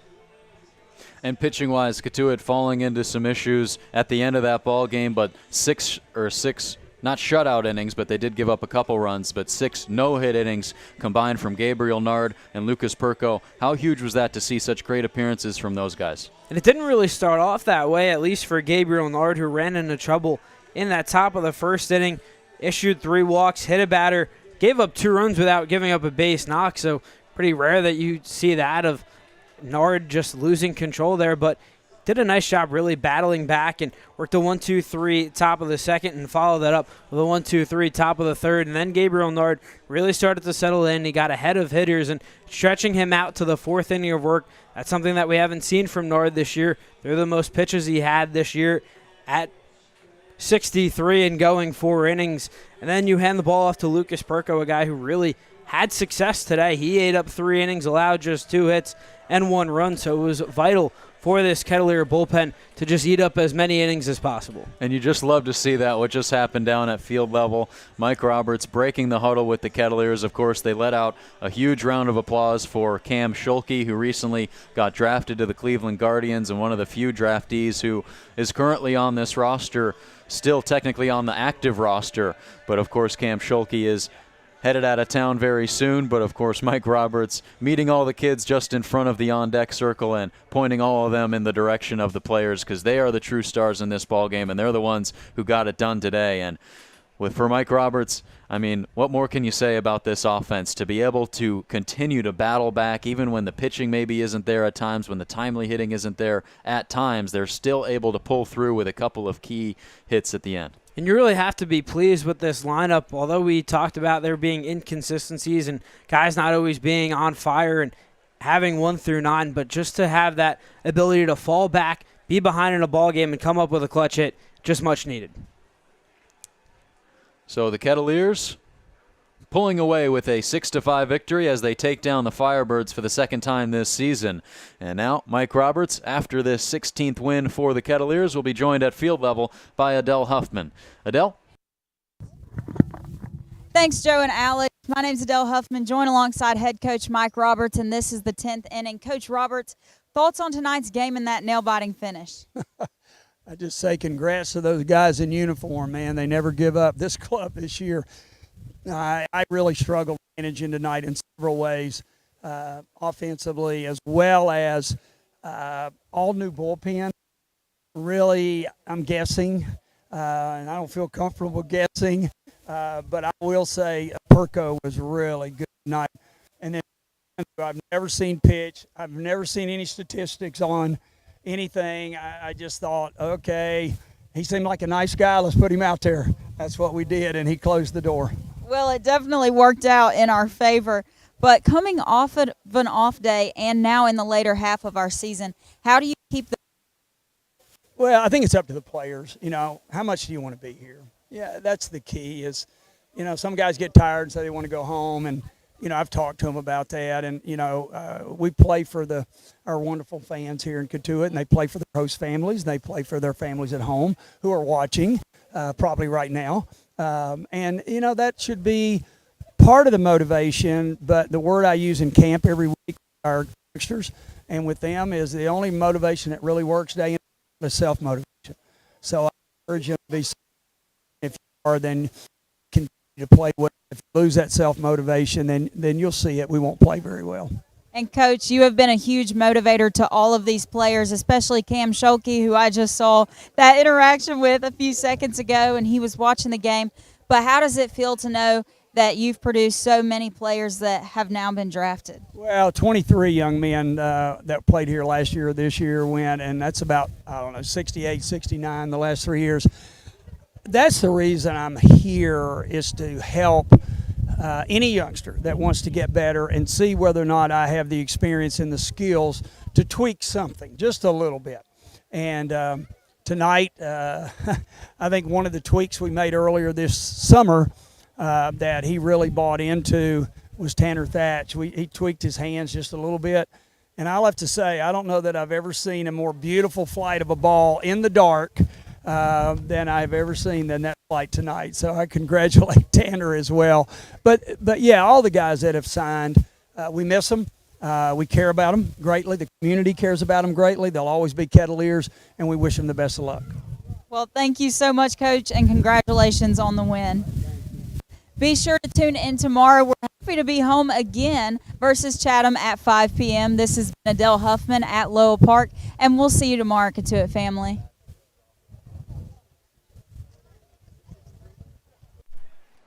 Thanks, Adele, and thank you once again, Mike Roberts, for joining Adele Huffman at field level after the 16th win of the CCBL season. And as skies are darkening above Lowell Park, it didn't matter, as the Kettleers were able to find that 16th win off the bat of Tanner Thatch. And we'll definitely have to follow up about Tanner Thatch maybe tweaking his hands a little bit, as Mike Roberts just mentioned, and likely resulting in that 7-game extra base hitting streak for Tanner Thatch, who continues to tear the cover off the ball. And having a guy like that is so huge at the top of the lineup today for the first time ever. But having a guy in your lineup like that day in and day out, whether it be his bat, whether it be him at first base, is clearly super important for this Kettleers team, Alex. And this is a guy who is really carrying the team on his back seemingly right now.